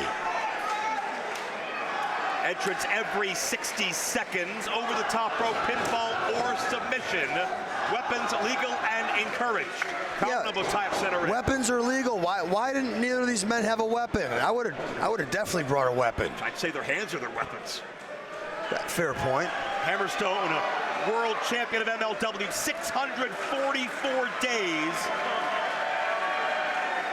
That stands as one of the two longest reigns of all time. In this day and age, to hold any title for that length of time is astonishing. Raj Desai sends Hammerstone in. And what a moment it could be for Desai. His first time in MLW if he eliminates Hammerstone and ruins his homecoming. There, Jockeying near the ropes, but we're going to have some company.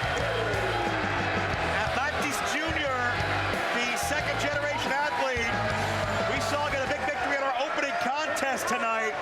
The legend of Atlantis goes decades and decades. Atlantis had a great showing at Opera Cup last year. We'll see how he does in Battle Riot. oh, Nice crossbody. Now, Austin, does the Lucha Libre style help or hinder you when over the top rope was a means of elimination? well, I think hinders you in that respect because, you know, a lot of these guys like to fly over the top rope. They like to do things off the top rope. It would make no sense to climb to the top turnbuckle in a match like this because you put yourself in jeopardy. Well, it was Atlantis hindering Raj Desi for a moment, but coming back with a high knee takes everybody down. Yeah, this 60 seconds are going to come real quick. Desi looking to ground Atlantis Jr. and the CML representation continues. It is Virus, a 4-decade veteran, one of the most well-respected maestros or trainers south of the border. We've seen Virus a number of times before, and Austin, I think the biggest weapon he has is that low center of gravity. And his second biggest weapon's that mullet. It was in style when he started wrestling. There's a little It's drop back kick. in style now. I've got one too. Anything you got's in style. Hammerstone, no, he's watching style in MLW. A man that has reigned as the franchise of this great organization. Now finds himself surrounded by luchadors. And Virus hits at the Tijeras. Oh. Take all your fancy lucha, but a nice boot right in the mouth. Yeah, That'll take care of all that. Raj Desi hasn't been on American television as much lately, but he's been making big headlines all over the world, winning championships in Mexico. I was with him in Qatar in the Middle East a couple of months ago. Stop putting yourself over, Dombrowski. It's been putting in the miles is Raj Desi. Oh, here's a Battle Riot veteran. I believe his third Battle Riot, Jesus Rodriguez, who has shed the tuxedo for his traditional battle gear. You gotta wonder what's on the mind of Jesus. Is he concerned about the status and health of Cesar Duran? We can't worry about that right now. He's in a match with high stakes. Gotta wonder who's watching Selena and Doro's baby down the Jesus down here. Look out, Calvin Geary rocks Hammerstone. If you're Hammerstone and if you're Raj, there's a styles clash here in the opening. How do you survive this lucha barrage? Honestly, if I was in there, I would just try to hide in a corner as long as I could. Hope everyone just left me alone. Fair point. There's something to be said about a defensive approach to these matches. We've seen people sneak out. We've seen people hide under the ring. They always get caught. It's very difficult to do. But the action comes fast and furious.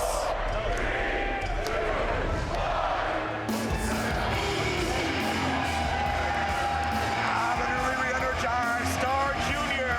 Hair flowing, face exposed. What a great first chapter of his maskless career could be if he wins the world title tonight.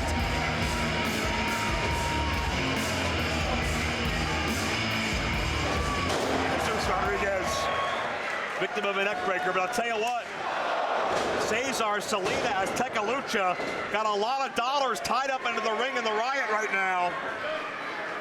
I'd say Azteca Lucha, when you look at the sheer numbers, they have the greatest odds of finding a winner than anybody. Oh, Whoa. almost had our first elimination. He's lucky he landed on the apron there. Star Jr. goes Springboard, risky. Atlantis Jr. tried to catch him, but the momentum carried him over. Star Jr. is so quick on his feet and puts all of his weight behind that takedown. Ring's starting to fill up here, Dombrowski. I talk about what dangers come the more it fills up. Oh, there's just more men in the ring. You know, no matter where you go, you got danger. Arms and legs everywhere. You get blindsided, you get chop blocked, someone could land on you. And less room to maneuver around. Hammer throws suplexes. We're up to number 7. Esfinge, we just saw fight his heart out in that 3-way matchup.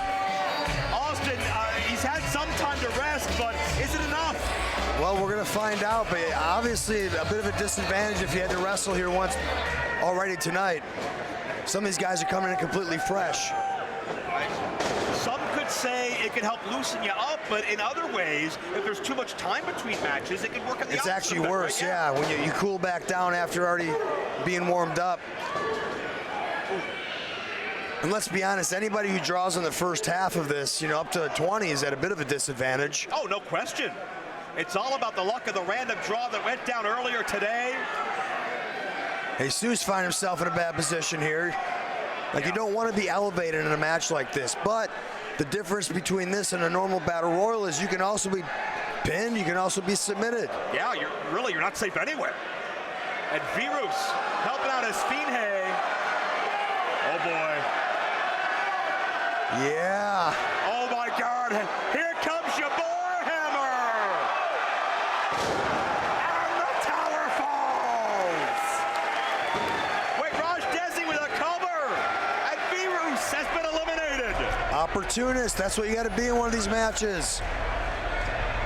Yeah, Raj Desi. And Raj Desi, listen, he's a veteran. He's a smart wrestler. I'm not surprised that he took advantage of that. Back to the rope, looking all around, and he better have his head on a swivel, because here's the man that may have sent Cesar Duran to the hospital, Akira Kwan, the pit fighter from the Far East, and the first representative of Contra Unit. Yeah, he already made one statement tonight. Let's see if he can make another. You'll see there's a lot of similarities with Akira Kwan and Janai Kai as far as how quick and precise they are with their strikes. And the thing about Kwan, too, is he's putting on size very rapidly. He's got much more power and much more confidence than I'd ever seen him before. What'd you give him your diet plan, Dombrowski? Not that kind of size. Jesus with Star Jr. on the back end of the ring, and there you see Kwan working on his Esfinge. Frank Gassino, senior referee, in the ring to call the... Wait. Oh. Star Jr. And there you see Atlantis Jr. focusing on Kwan. You got to wonder what these luchadors think about Kwan. Wait a minute, Kwan in trouble. Kwan said he wanted that middleweight title, and there's a lot of luchadors who have been working their butts off to get the Mystico that may take umbrage with that. Well, they can take umbrage all they want, but hey, make a move. Tonight, Kwan made a move. He did. Number 9's going to make a move. Barbado Cavernario. And here's a guy who you don't know what he's going to do. You don't know what he's thinking. This guy's out there. And in this kind of match, that unpredictability actually works in your favor, because this match is unpredictable. No doubt. And Cavernario unloading. What is this? Oh. You got to think too in a match like this, Dombrowski. You let your opponent pin somebody else. You're not breaking up any pins. You're not breaking up any submissions. Let them get him out of there. No, that's smart. 100%. That's what you got to do.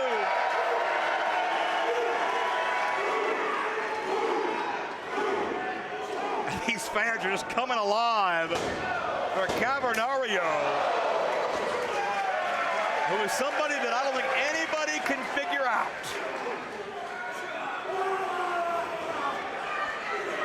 Well, Hammerstone's about to figure him out right now with a couple of fists upside the head. Gonna punch through him. I believe it's Cavernario's second Riot.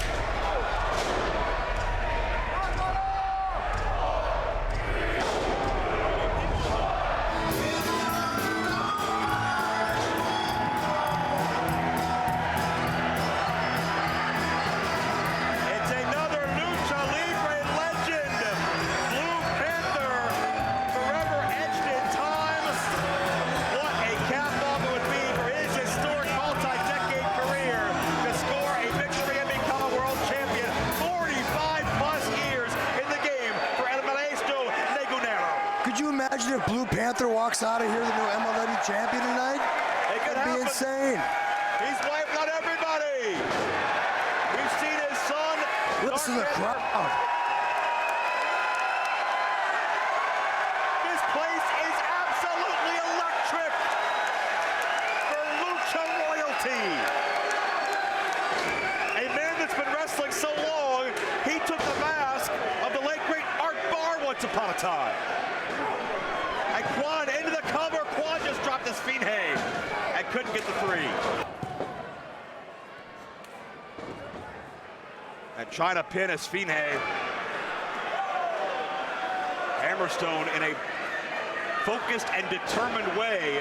Doesn't matter what style you are, what country country you came from, how many years in the sport you have.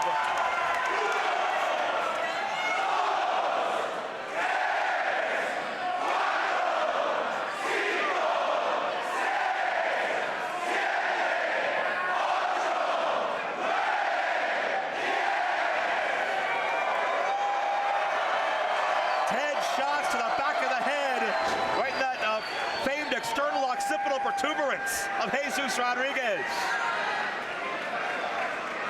Check out the horses in the corner. Raj Desi and Hammerstone, numbers 1 and 2, still in this thing 10 minutes later. Yeah, I'd be staying away from those guys for sure. I'd try to find myself anywhere but around those guys.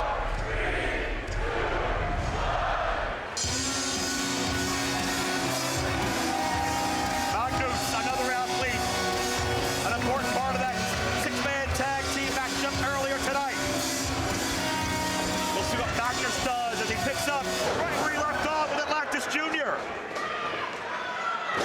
Stereo cutters one after the other. Atlantis Jr. a sitting duck as Magnus a double underhook. Nice backbreaker. Is that going to do it for Atlantis Jr.? And that may have been instinct by Star Jr. But to your point, Austin, that wasn't smart to break up that. Not at all. No, I would have jumped on top. These men are so used to being in trios matches and multi-man singles matches. That's fair. Sometimes instinct just takes over. Yeah, just muscle memory sometimes. Wait a minute, Magnus. Hey, we got another one out. Sends Atlantis Jr. out. Atlantis Jr. was already dazed from Magnus's backbreaker, so I think Star Jr. only prevented the inevitable. Check out Desi in trouble. Jesus gets dropped. Yeah, he's holding on that bottom rope. Action everywhere you look. The 7th installment of Battle Riot. Certainly, maybe the most star-studded of all time. Whoa! Big Toko's back. Former MLW World Tag Team Champion as part of the Samoan SWAT team. And I believe the 3rd Battle Riot for 450-pound Juicy Finau. That's a big man. Oh, check Hammer. Hammer's got the torture rack on Warren, and one member of Contra has tapped out. You know that's going to tick off Max Kruger. And check this out.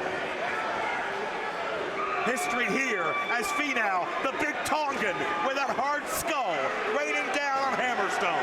Yeah, very few men can drop Alex Hammerstone like Juicy Finau just did. But who can elevate Juicy Finau? Well, they're going to work together. Oh. All the luchadors realize the threat. Juicy's head is the size of some of these guys' torsos. Yeah, that might be the only way you're going to get him over. It'd take 3 or 4 or 5 men to do that. Blue Panther tried to get underneath and do what he could. And wait a minute, the legend in trouble. Raj Desi, Juicy Finau. The crowd does not approve. Well, this crowd is through. There goes Star. There goes Cavernario. Esfinge as well. Hammerstone's chucking bodies. Enough's enough, he said. Finau's got the legendary Blue Panther. And Desi, I think, tried to lift the leg of Juicy Finau, and even at Desi's size, he couldn't budge him. Number 13 is next. Another lucha legend, Ultimo Guerrero. Things did not go his way in that trios match, but he's still coming out in good spirits. He's another man we've seen challenge Mystico a number of times for that middleweight title. But if he wins here, he's up a weight class. Is there a rule on how quickly you have to get in the ring? Because I would have probably done 3 or 4 more laps. You don't want to tire yourself out either. I think at some point the referees have to put their foot down. I think technically you got to be in the ring before the next number hits. Okay, that makes sense. Look out, Desi just caught Ultimo. Man, when have you seen somebody manhandle a legend like that but out of the way? Desi got elevated. Wow. This man has 270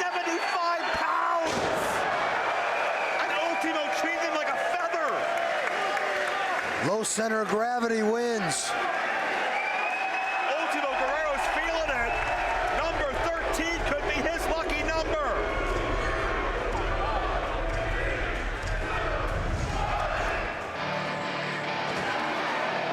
Oh, it's the legend.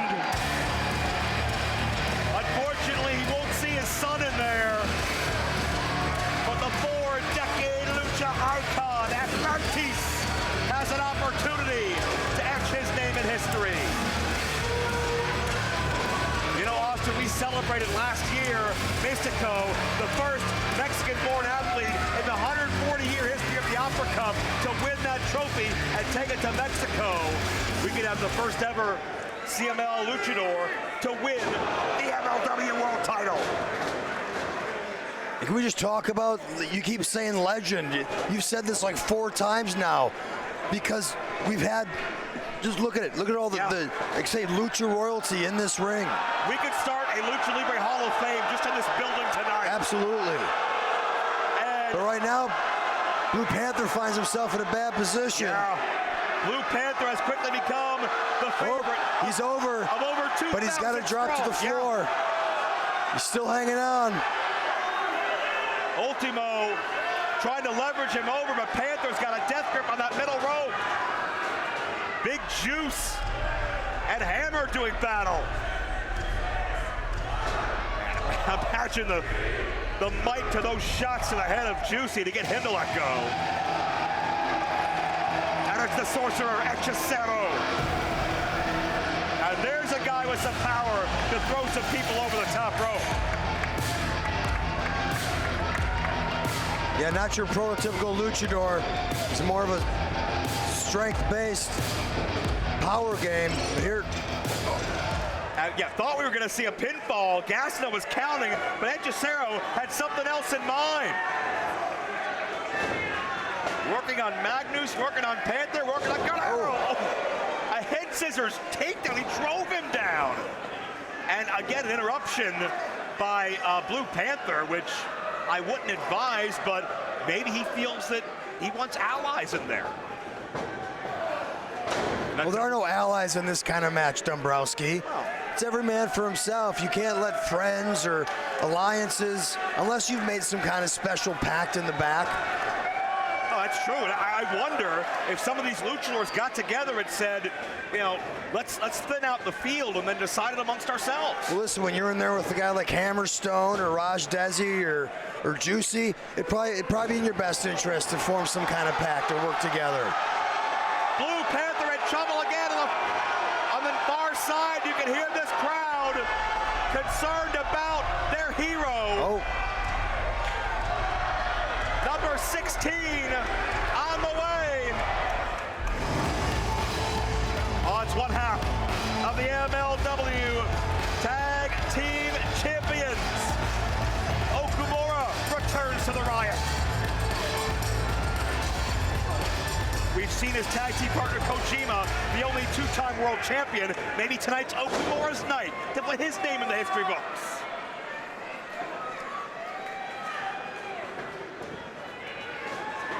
For the ride.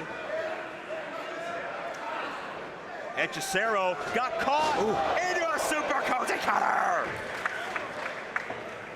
Nicely done, and one for Magnus. Now Okumura can fire those off in such quick succession. Blue Panther had a plan though. And listen, some of these guys right now, they're using smart strategy. Look at this, Austin. Oh, now this is special here, huh? Atlantis and Blue Panther, the top rivalry of 1991. It put both those men on the map. They never finished their rivalry because of, yes, get this, a wrestler strike. They have been at odds with each other for 35 years. What a moment to see them hook it up again in Battle Riot. Guerrero taken down right back to his feet. That's the great thing about this match. Legends collide with legends. Oh, look at this submission. Confrontations you never thought you'd see. And look at the contortion from Ultimo Guerrero. Look at submission. Nobody break it up now. There we go. And Atlantis, I think, was forced to concede. Yeah. Desi in trouble. He's over the top, but hasn't hit. Courtesy of Jesus. Wait. But Desi got a cover on Jesus. Well, that on the screen, 1 in a trillion, maybe the odds of this young man, Ariel Dominguez, who at one point held the record for shortest Battle Riot time ever of 13 seconds. Ariel's got a great amateur sense, though. He's got that low center of gravity. He can avoid the top rope. He could submit. He could trap. A lot of guys catch him unaware. Check that out! Ariel Dominguez, Tijeras. And I think he already beat his record, 14 seconds. Good job, kid. Oh, well, maybe only barely. Ariel in on Raj Desi through the ropes, and I admire the attempt. A for effort. Desi, wait a minute, that's Ariel in trouble. Raj Desi's teetering. Desi's teetering. He may be out of here. Ariel Dominguez could make the biggest headline so far. But Raj back in. Raj number 2, Hammerstone number 1. Still in there. They have been in this matchup for 16 minutes and counting. And Hammerstone's got to go coast to coast if he wants the world title that helped launch him, that made him a hot commodity in this industry. And it's Hammerstone just leveling in the corner. I believe that's Magnus. Dominguez has Ultimo Guerrero. And Ariel is he's a man surrounded by gods here with these lucha legends. Here comes Panther. Anytime Panther gets off his feet, a collective gasp. Oh. Tijeras! Oh! Blue Panther's timeless! He's gonna win it. He's gonna win it. Mr. Thomas, number 18, chief fight strategist of the Boomaye Fight Club. And I believe this is his 4th Battle Riot. Meanwhile, Ultimo Guerrero has been eliminated. Thomas gets rid of Okamura as well. Oh God, Ariel just got booted through his chest. There's a cover. Hechicero has eliminated Blue Panther. Oh, crowd's not going to be happy with that. Magnus is gone. Oh, wow. Hechicero's gone. Oh God. Uh-oh. Ariel. Thanks for coming. Ariel in the sky. Eliminated. Mr. Thomas making a big statement. And as we hit Jesus, as we hit the 20-minute mark, you can tell fatigue is setting in. And oh my God, 450-pound Juicy is slammed. He's out. Holy jeez. Wait, Raj Desi, looking for that Cobra Clutch slam. That's how he won the world title. And Desi's gone. This ring has been cleared. My God, Hammerstone and Thomas face to face, a couple of horses.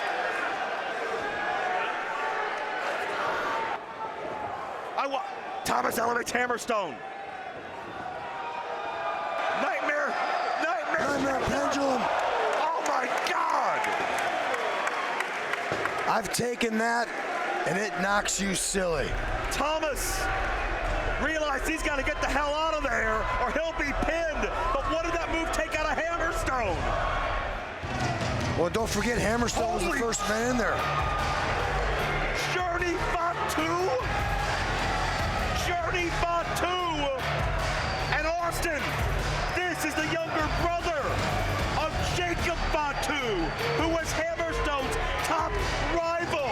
And somehow, he's even bigger than Jacob. He looks about 350 pounds. Yeah, you know the history between Hammerstone and the Fatus, and it's continuing right here, right now. It's like Hammer's seen a ghost. Hammerstone and Fatu, the biggest world title matches in history of MLW. Quiet, Dombrowski.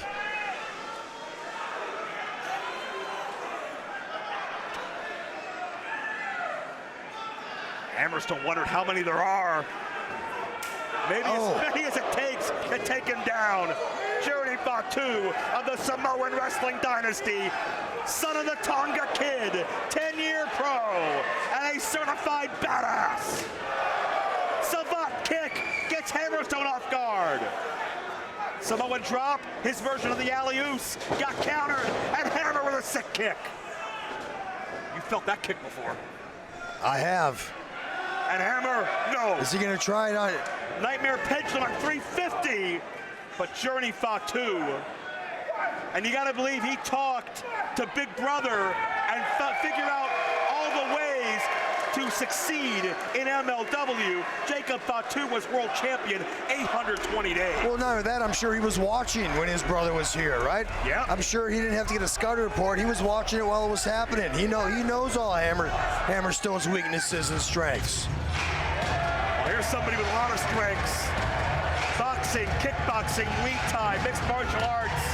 The first representative of the Rogue Horsemen is the man with the most educated feet, Bobby Fish. Oh, Jeez! he just got Mr. Thomas. blindsided. Yeah, I forgot about Thomas on the outside. Thomas has not been eliminated, by the way. But keep in mind the bad blood between the Boomerang Fight Club and the Rogue Horsemen that have waged many, many months.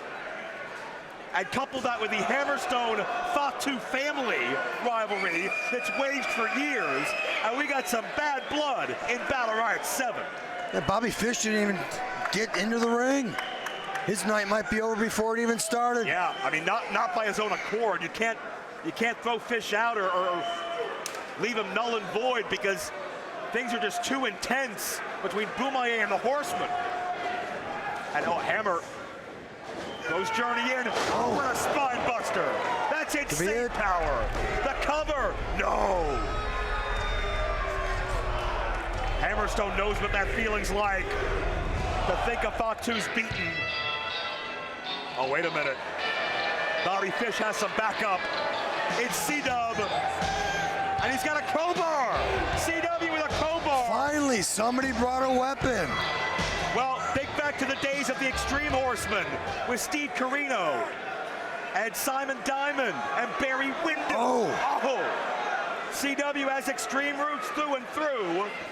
And this matchup, all three of these men on the outside are in this thing, but they've not even fought their way into the ring.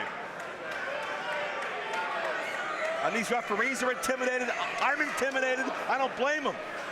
I'm not intimidated. Well, go do something about this. I'm not getting paid to do something about this. I'm getting paid to talk. Well, Bobby Fish getting his shots in. It's 2-on-1 on the outside. And a trademark Samoan Dynasty chop by Journey Fatu. And Thomas hits no, I'm not in this match. Please leave me. Yeah, you heard what you said about him, Dombrowski. You better watch your mouth. Well, I used a crowbar, am I lying? It's legal. Weapons are legal.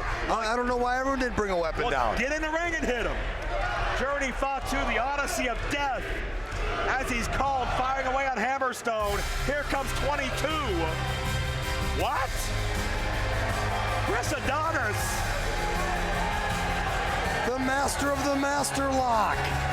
The celestial specimen. Could he turn Battle Riot into his own personal masterpiece? Chris Adonis going right for Fatu. And this is another big, jacked individual with a lot of experience. Austin, he's been on global television since what, 23 years of age? He's got a lot of big fight matches under his belt. And he's got a lot of experience, and he's obviously a physical specimen. And he's smart. He kept his shirt on. Yeah, but I can only do so much to absorb the shots of someone like Journey Fatu. Chris Adonis has won championships in Canada, the Stuart Heritage title, WWC in Puerto Rico. He's been a globetrotter as well when he's not been in the States, and certainly somebody in as good a shape, if not better, than we've ever seen him. And let's see if Hammerstone and Hammerstone Journey's gone. Once Hammer got that momentum rolling, the big man couldn't stop. Wait a minute now, we got a couple of body guys in there. Yeah. We got some more meat on meat. Meanwhile, on the outside, it's still a mugging, but in the ring, it's Chris Adonis. Are we gonna get a pose down? Hammer loves to feed off that energy from these fans. Oh, completely legal. Yep. To your point. Oh, he's going for the master lock. Can he get the fingers locked around those giant traps of Hammer? He's struggling. Hammer fighting. Hammer gets it locked. Will Hammer submit? If he does. Hammer already fighting off the effects of that low blow and somehow broke the momentum of Chris Adonis. Trump kick as Hammerstone hits 21 minutes and counting in the Battle Riot. Well, Paul Walter Hauser's brand new movie, The Luckiest Man in America, just dropped in theaters last night. Not this guy. He'll have to be there to win the world title tonight. He is really pressing his luck. I'll give him credit. He didn't come with a weapon. He came with a shopping cart full of weapons. Yeah. Hauser in his second Battle Riot. Saw him involved last year where he eliminated Filthy Tom Lawler, and he's learned a lot in the 12 months since. Oh, what's he got down there? Wires? Oh, yeah. CW. See? Pander to the crowd, and that's what happens. You get punched right in the mouth. Well, keep in mind, Hauser's been a victim of the muggings and the gang assaults from the Horsemen as well. It was Hauser with Paul London who dumped BRG and Honey a couple of months ago. Hey, get away from here. Get away from here. Come on. They're fighting. Oh, he's digging it in his forehead. Pliers into the skull of Hauser. Get out of here. Get in the damn ring. Get in the ring. Isn't it kind of ironic he brought those down with him and then got used on him? Yes, it is. It's very ironic. And in the ring, Hammerstone's that's right. trouble. You tell him, CW. Adonis is using Hauser's weapons. Oh, and now here comes BRG. The man that promises sweet victory and a rogue horseman dynasty filled with championship gold. What does he see? What does he see? Oh, it's Thomas! The Horseman focused on Hauser and forgot about Thomas. And BRG taking solace in the ring. Oh, we got kendo sticks. Hauser, hello. He's bleeding. He's right in front of us. And Thomas, nobody took more delight in the destruction and silencing. He looks like a stuck pig. A Boomaye. Literally. More than BRG did. I'm good. No, thanks. I don't blame you. Yeah. Hey, Bobby, your boy's in trouble. Yeah, pay attention. Hauser got the kendo stick. Hauser, a protege, a trainee of Paul London, and he certainly has no fear. You gotta have a screw at least a little bit loose to survive in Battle Riot. And he's not thinking about Hollywood looks or his next film contract. Hauser wants to be world champion. It can happen. I'll give Paul Walter Hauser one thing. He's got an impressive set of calves. There you go. Adonis with a pipe. Looks to be found under a sink or something. Bobby Fish gets clotheslined. Hauser's had to fight the Horseman 3 and 4 on 1 before. It didn't end well. Back right over champion. Let's see what kind of condition he's in. He's here. He's willing to fight. You gotta think it's against doctor's orders. You gotta think he's got broken ribs. You can see the ribs are taped up pretty well. But the only way to defend the crown you worked 7 years to get is to enter the Riot. And with Riddle in the Battle Riot, the world title is officially in play. Maybe if Riddle didn't smoke so much marijuana, he would have thought to use his title as a weapon. Well, I think Riddle thinks that title is sacred, and he wants to covet it at all costs. So, Aries, at this point, we know that if Riddle is eliminated at any time, we have a new champ. Guaranteed a new champion. Which means everyone should work together to get rid of Riddle so we can have a new champion, finally. We know he's a marked man, not just because he's the champion, but also because he's injured. And CW, the veteran, in the best shape of his life, zeroes in. And Hammerstone's still in there. Remember, he was number 1. Yeah. And he's right now being smart, catching a little bit of a breath in the corner. Hammerstone is about to pass 25 minutes in this battle riot. Matt Riddle won last year's battle riot to earn the shot at the title he has now. I mentioned it earlier, Austin, there have never been anyone who's won 2 battle riots, let alone back-to-back. Well, and the stakes have never been higher either in a battle riot. It's first time ever for the World Championship. That's true. Oh, and the Rogue Horseman picture has been completed. Brock Anderson, and think about it, Austin, how many bunkhouse stampedes has Brock's dad been in? That's right up the alley of the Anderson. Something like Battle Riot. Absolutely, and like you said now, you got all the Rogue Horsemen in there. These guys should work together. Hey, wow, Mr. Thomas. 6'7" of Mr. Thomas, eliminated by the champion. That's a pretty conclusive test of those ribs. Riddle is ready to fight. Well, I tell you, adrenaline's a hell of a thing, Dombrowski. When it gets pumping, all of a sudden all your injuries disappear. No doubt, no doubt.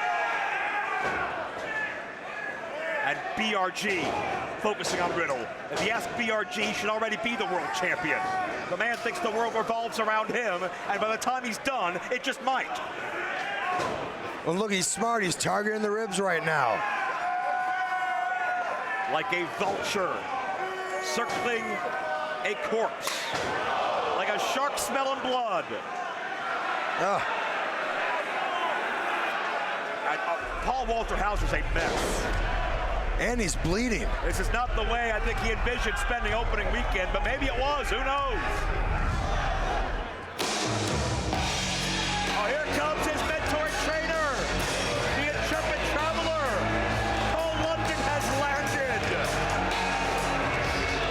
And a man who was not present, he was touring overseas the last time the Rogue Horseman jumped Paul London. And there goes Bobby Fish.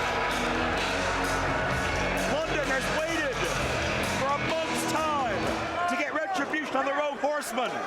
He humiliated Gosselin in that honey trap match, but the Horsemen have not let up. Is he wearing a jumpsuit? He's wearing what Paul London wears, yes. Wait, is that the master lock? Master lock on Riddle. Oh, he's got it. On Riddle. The fingers are locked. Riddle's over the top. That could be it. If he drops, he's out. If he drops, he's out. And the ribs of Riddle still badly damaged, but he was rescued, I think inadvertently, by London. Wait a minute, Riddle, the leg strength. Riddle eliminates Chris Adonis. That was impressive, especially when you can take into account how his ribs got to be feeling. Yeah, I know, Riddle knows a few ways to numb the pain, but that speaks a lot if he's able to shrug that off. Yeah, I thought I smelt that when he came ringside. And then play through and fight through this pain as Riddle goes right for C.W. Anderson. That's the fighting champion Riddle is. He's not hiding in a corner. He's not resting. His ribs are broken. Every breath hurts Matt Riddle to take. Oh, but he turned his back. But he keeps fighting. You cannot play to the crowd in a match like this. There's too many men in the ring. You got to stay focused. Alex Kane, number 28. And keep in mind, he won Battle Riot 5. He set the record 49 minutes and 45 seconds. That's the longest time in a Battle Riot yet. He's got his own issues with the Horseman. CW rolled up. Did he eliminate him? CW's out. Oh, there goes Hauser. too bad. Oh, there goes Brock. And a suplex assassin explodes. But my God, Hammerstone still in this. And Austin. Kane is a man who choked out Hammerstone. Kane is the man who won the world title from Hammer once upon a time. But now 27 minutes deep, Hammer has a chance to right that perceived wrong. Yeah, now BRG's the only Rogue Horseman left. He's got to do it by himself, which I know he's not happy about. How quick quickly the bodies tumble. I'm not sure if Breck's even realized he's on his own legally, even though Thomas and CW are still fighting outside. Hammerstone trying to out-suplex Kane, but that may not be why.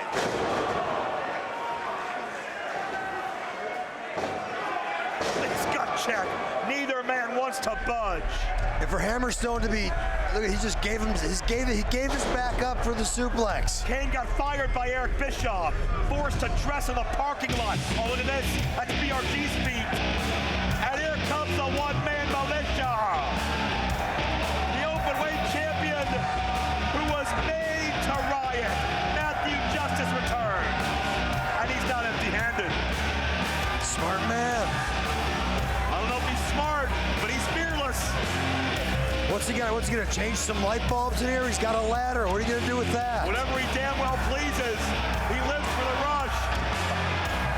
CW's right here. Hey! Justice on top of the Horseman.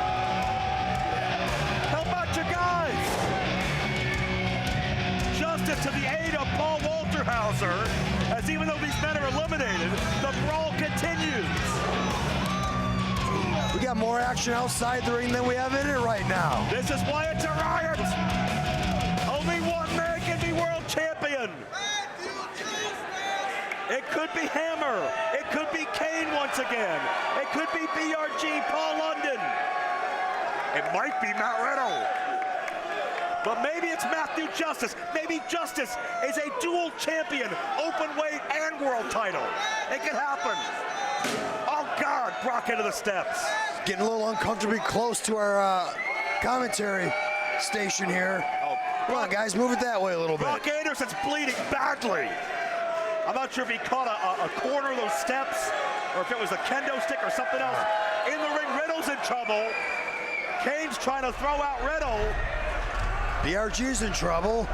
Riddle has those long legs that he trains regularly. That may be the only thing keeping Riddle in. His ribs are practically useless. Oh my God.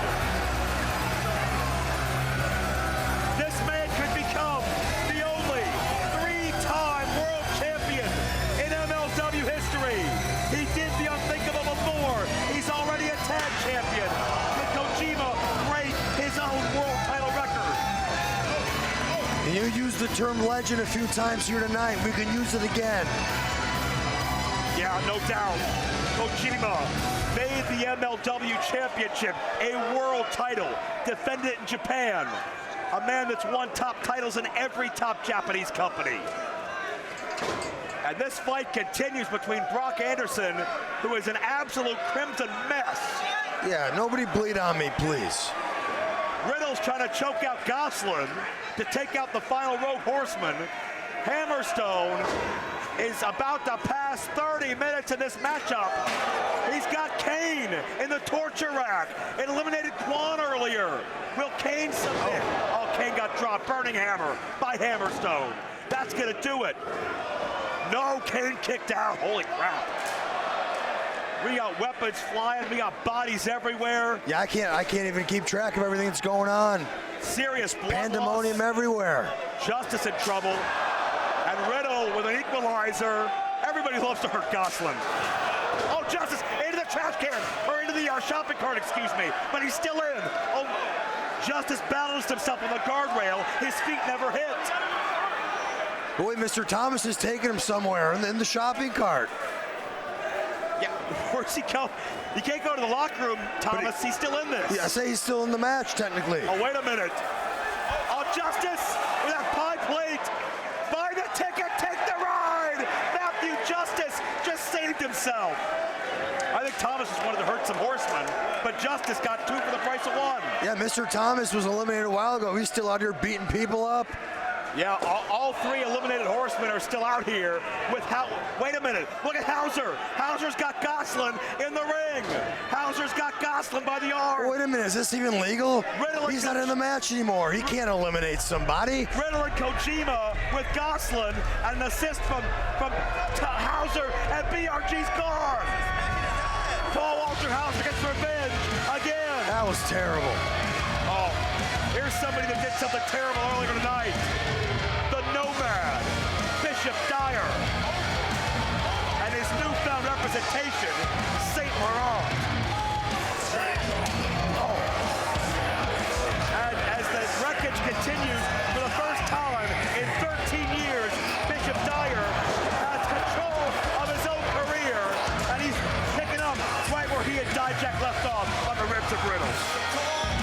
went right after Riddle. Dyer, a jiu-jitsu practitioner. He won the Pan Am Games for the IBJJF. He has rounded his style, his fighting stance is more dangerous than ever, and it's taken Kane and London together on this 6'8" behemoth who has had major success in battle royals before. But his first Riot, Paul London, hangs on. No, I don't think he did. I think he's out. Well, that'll be a call for the referees. He looked to land at least partially on that table. I think only 1 foot may have hit. Table might have saved him there. Yeah, and London, well, only temporarily. London gone. And check out Kane. Check out Justice. Could someone get Paul Walter Hauser to the back? Well, get everybody to the back. Wait, there goes Kane. Dyer just eliminated a former Battle Riot winner and world champion. And Bishop hooked it up with Hammerstone. What a fight this would be one-on-one.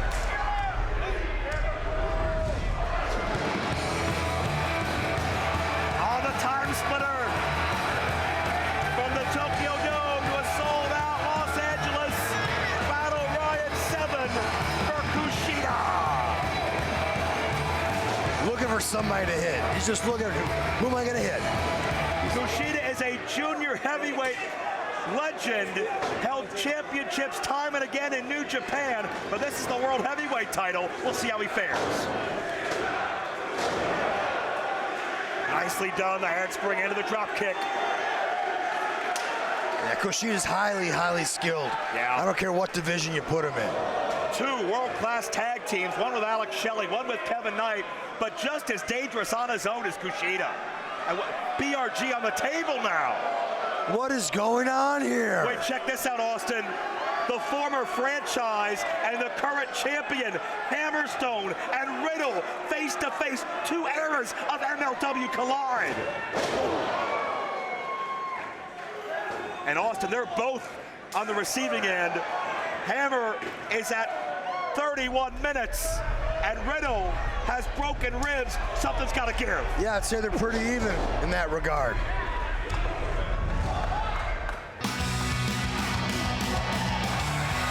Those are initials we've seen before. Shane Haste makes his MLW debut. TMDK, the Mighty Don't Kneel, one of the most prolific factions in all of New Japan Pro Wrestling. That faction represented when Bad Dude Tito became Openweight champion last year. They could also represent as a world champion if Haste wins tonight. Nice drop kick. That's an impressive drop kick. Alex Hammerstone still overpowering everybody at 32 minutes, and Haste kicks out. I'm really impressed, to be honest, because, like I said, 275 pounds, you can gas out pretty quick. The fact that Hammerstone's still in there is amazing. What the hell's Paul Walter Hauser doing? This guy's nuts. You're a Golden Globe and Emmy winner. Think about this.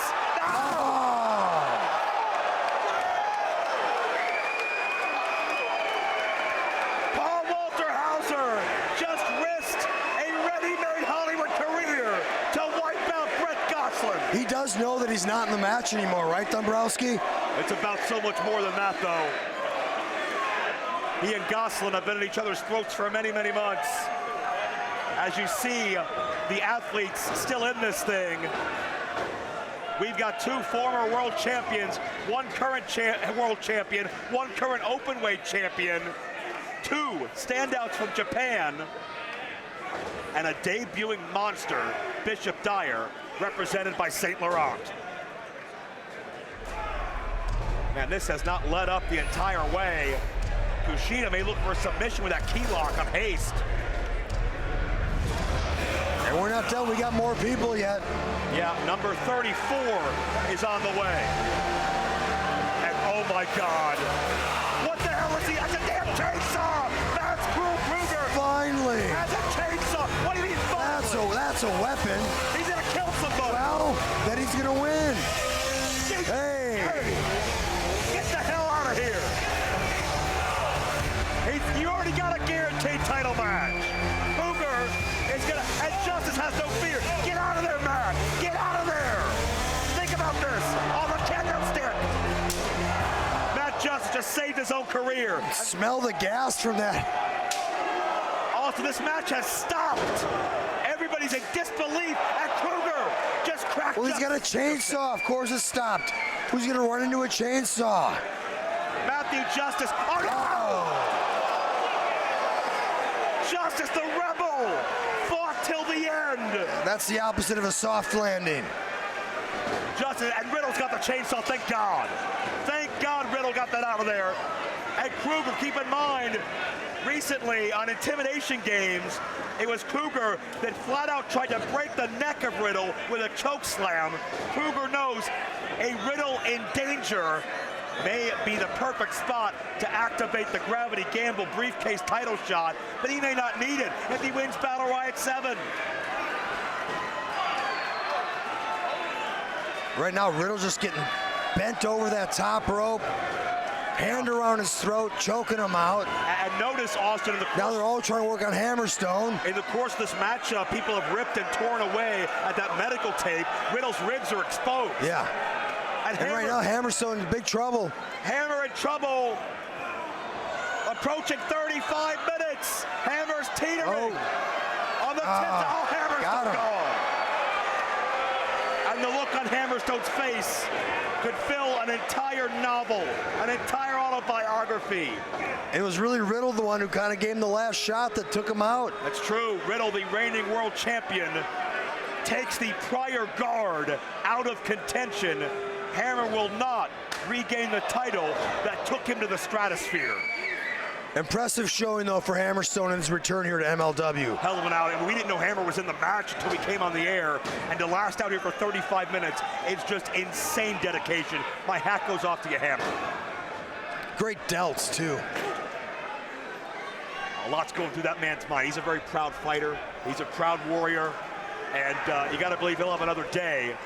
But right now, will Riddle have another day? Will Matt Riddle be able to compete for the foreseeable future after this match? Think about the long-term damage to the ribs, even if Riddle does find a way through this match. That's true, and right now he's in a bad way. And listen, the men are kind of double teaming him, which I would do the same thing.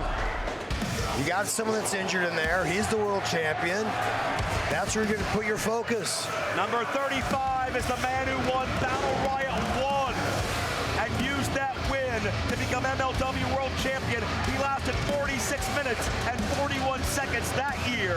So to come in 35 out of 40 tonight is a huge edge. And Matt Riddle's got some backup. His filthy bro buddy, his sparring partner, Lawler and Riddle have each other's backs. Yeah, that definitely worked in Riddle's favor because he was in a bad way, but now, like I said, he's got a little backup with his buddy in here. And the walls were closing in on Riddle. He was surrounded by foes, and they all had a target on that rib cage. We saw Lawler right in the nick of time. Oh. Bone in that knee. No padding on Lawler's knees. He will leave his own bone exposed if it means doing that much more damage to an opponent.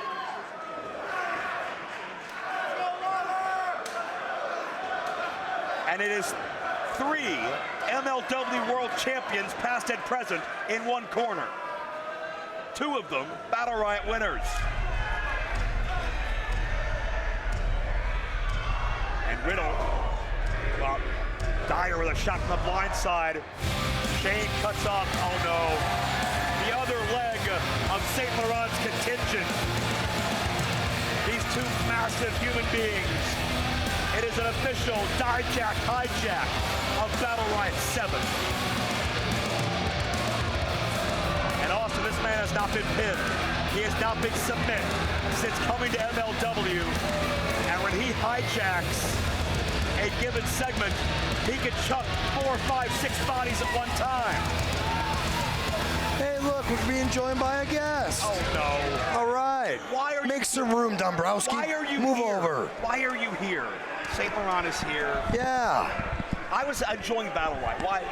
St. Laurent, what brings you out here? Why do you have to be here? Because this is the crowning achievement of my entire life as the most important man alive. As one of these two men will walk out as the heavyweight champion of the world. I have two skyscrapers now. Bishop Dyer, Donovan Dijak. It's the crowning of my entire legacy, going back to the Prime Minister of Canada until now. Nothing has ever been bigger. You left out the part where you broke a guy's ribs before the match started. You lured him out here under false pretenses. You left out the part where I'm the most brilliant promoter in the history of the sport. Okay. It was genius. Don't be a hater, Dombrowski. I'm just pointing out what happened. You're just sour that we brought in the best commentator in all of pro wrestling and you can't stand up to him. Oh my God. And if you're going to say it the right way. It's Saint Laurent. All right, how about that? Here's a debut in MLW. The alternative, Anthony Green, wants to prove he's the best thing in wrestling today. He's captured tag team gold in Japan for Pro Wrestling Noah. Just came back from an excursion in India. And Anthony Green gonna change the tone of Battle Riot. Well, that's the way to enter the ring for sure. Austin Aries canceled an excursion to India to be here tonight. It's true. That's the truth. He knows it's the biggest night in MLW history. I love Curry, but I'm here instead. I wish someone would cancel you, St. Laurent. They've tried. They'll never get me. Oh my God. Well, there's a lot of people in that ring that would love a piece of it, but they got more important problems right now, namely Dyer and Dijak. 13 1/3 feet of destruction. Oh, I forgot how good at math you are, man. Thank you. Well, Kruger, Oh, Shane Haste. he just understands how to hurt people. And back to Japan for TMDK's Shane Haste. Kushida Lowbridge, wait a minute. That might be the only way you get out. Kruger's still Oh. 7 feet and worked against it. Kushida kicking away. And He was looking for some help. No one was going to help him. well, Riddle's going to help because he knows that Kruger's got a bullseye on Riddle. Well, you come out with a chainsaw. No one's going to help you after that. Oh, Kushida. Oh, the athleticism from Donovan Dijak. St. Laurent, do you have a battle plan for Kruger and Contra? I've had a plan my whole life that all culminates here. Live from Los Angeles, the World Heavyweight Championship at stake. I can feel it in my bones. Here comes 38. Titus Alexander, a 7-year pro, only 24 years of age, already done 4 tours of Japan, the youngest ever to be in Pro Wrestling Noah's N1 victory. And we'll see if Titus, with his athleticism, can be a spoiler here. Huge drop kick. Very nice drop kick. What's he call himself? The future franchise? He does, absolutely. That means he's not the current franchise. Maybe if he wins. That's true. Second generation is Titus. His dad actually wrestled on events promoted by the late great Rowdy Roddy Piper. So now he's picked up some information handed down from his dad that could be very valuable in a street fight mentality. Oh, and Kojima in the clutches of Kruger. Remember, I know St. Laurent, you were there. You saw it when Kruger blinded Kojima with that fireball. Oh, and he's out. With ease, he tossed him out. Kojima will not be a 3-time world champion. Oh, they're nose to nose. Look how gigantic Dijak is. Oh, I'm salivating. Yeah, well, let's see if you got a plan, though. Let's see if you can withstand the My odds. plan was to salivate, and it happened. Okay, well, you can leave then. There's a cover, and Titus kicks out. Can you just let the guy salivate, Dombrowski? I'd rather be Let me salivate in peace, brother. Well, you're sweating bad enough already, but be that as it may. Here comes... Oh, wait a minute. He's still out of prison? Dr. Dax is here? I haven't seen him in years. Another 300-plus pounder. You didn't plan on this one. No, I thought he was in another 18 months. Oh, jeez, and he went right for Riddle. What would the MLW World title picture look like with Dax on top? And we're getting down to it now, right? Yeah, Dax was number 39. Number 39. There's only one more to come. Riddle fights off Dax. Well, Oh, there goes Dax! guess he can go back to prison. Riddle eliminates a 300-plus pounder, but you know those ribs are still sending throbbing pain throughout Riddle's body. That tape is of no help anymore, and it's the Filthy Bros double-teaming Anthony Green. And let's not forget who broke those ribs. Bishop Dyer, Donovan Dijak, the two towers that cannot be stopped. You're so proud of yourself. Oh, this is the proudest moment of my life. Oh, won't be the I proud had to moment. be ringside to watch the coronation. Wait a minute, wait a minute! Lawler's gone! Oh, see you later, buddy. Riddle held on, but Riddle's Riddle's insurance policy, his help, his sparring partner is out of here. Check out the strength of Titus lifting up Bishop. Yeah, that was short-lived. Death Valley driver. And see you later. Good outing by young Titus, but just got outmatched. Now, this is not where you want to be if you're Matt Riddle. I'm liking how the numbers game is developing, fellas. The walls are closing in. You can sense Matt Riddle's world title reign reduced to seconds. Dijak, Dyer, Kruger have damaged Riddle more than anyone else in this sport. Who's number 40? And they are swarming. Riddle's done. What the hell? What? Number 40 is Rob Van Dam. The whole show. And if he wins the world title, he'll be the whole effing show.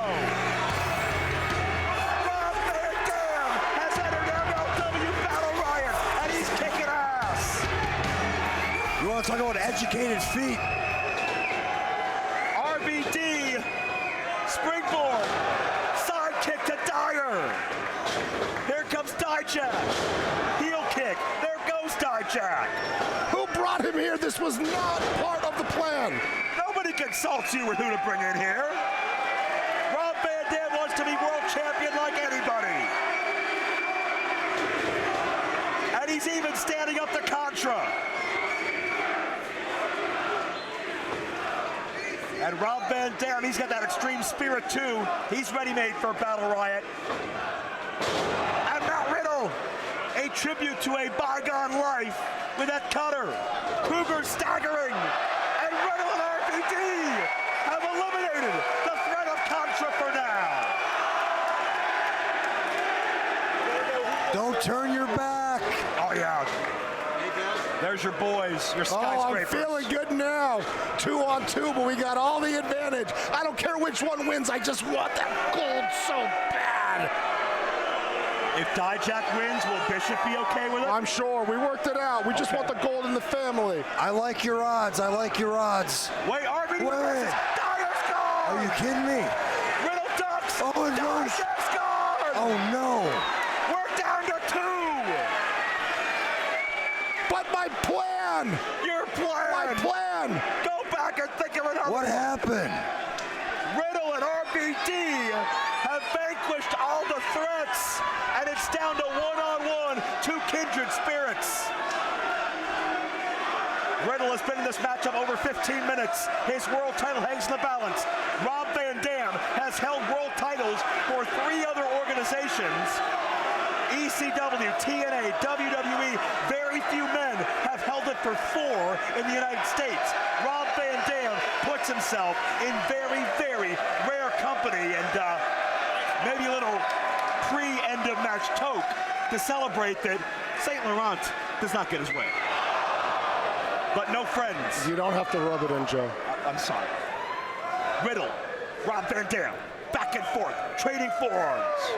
And this isn't just to win Battle Riot. This is to be the MLW World Champion. Without question, 2 unlikely recipients for 2 different reasons. Drop step Riddle. Rob Van Dam's caught, looking for an escape, back elbows. Oh, the high knee. Bone in the knee. Caught Van Dam right around the orbital bone. And RVD is out on his feet. Suplex. Remember now, pinfall, submissions. He doesn't have to throw them over the top. But remember the damaged ribs of Riddle. We gotta believe they're broken. Every movement sends a jolt of pain. Every breath, Riddle's in agony. And a moonsault. Wow. Oh, how is Riddle still fighting, still moving like this? Rob Van Dam out of the way. That flexibility, that high kick. No pun intended. As Riddle trapped. Could be looking for a little rolling thunder. Yeah, Riddle is prone in position. No, Rob drops the leg instead, switching things up. Oh, now he's in position. RVD. Connects flush. Rolling thunder. This guy is not, he's not skipped a beat. He's not lost a step. This is vintage Rob Van Dam right here. Rob Van Dam is moments away from being MLW World Heavyweight Champion. Riddle to his feet. Oh. Rob Van Dam's gone. Riddle is stunned against all odds. Matt Riddle is still the champion. Here is your winner of Battle Riot and still MLW World Heavyweight Champion, the King of Bros, Matt Riddle! You can see how it happened. Rob Van Dam looking for the 5-star frog splash. It would have been it. Matt Riddle, incredible recuperative powers. One last burst of energy. One last jolt of agony from the rib cage. And Matt Riddle, with his body racked with pain, has done the impossible. The first ever 2-time Battle Riot winner. Back to back, Matt Riddle stands tall again. Love him or hate him, you got to tip your hat to Matt Riddle. Everything he overcame tonight, the injury early on, 39 other men, and he's still there, the world champion. Good night from Los Angeles. Riddle stands tall.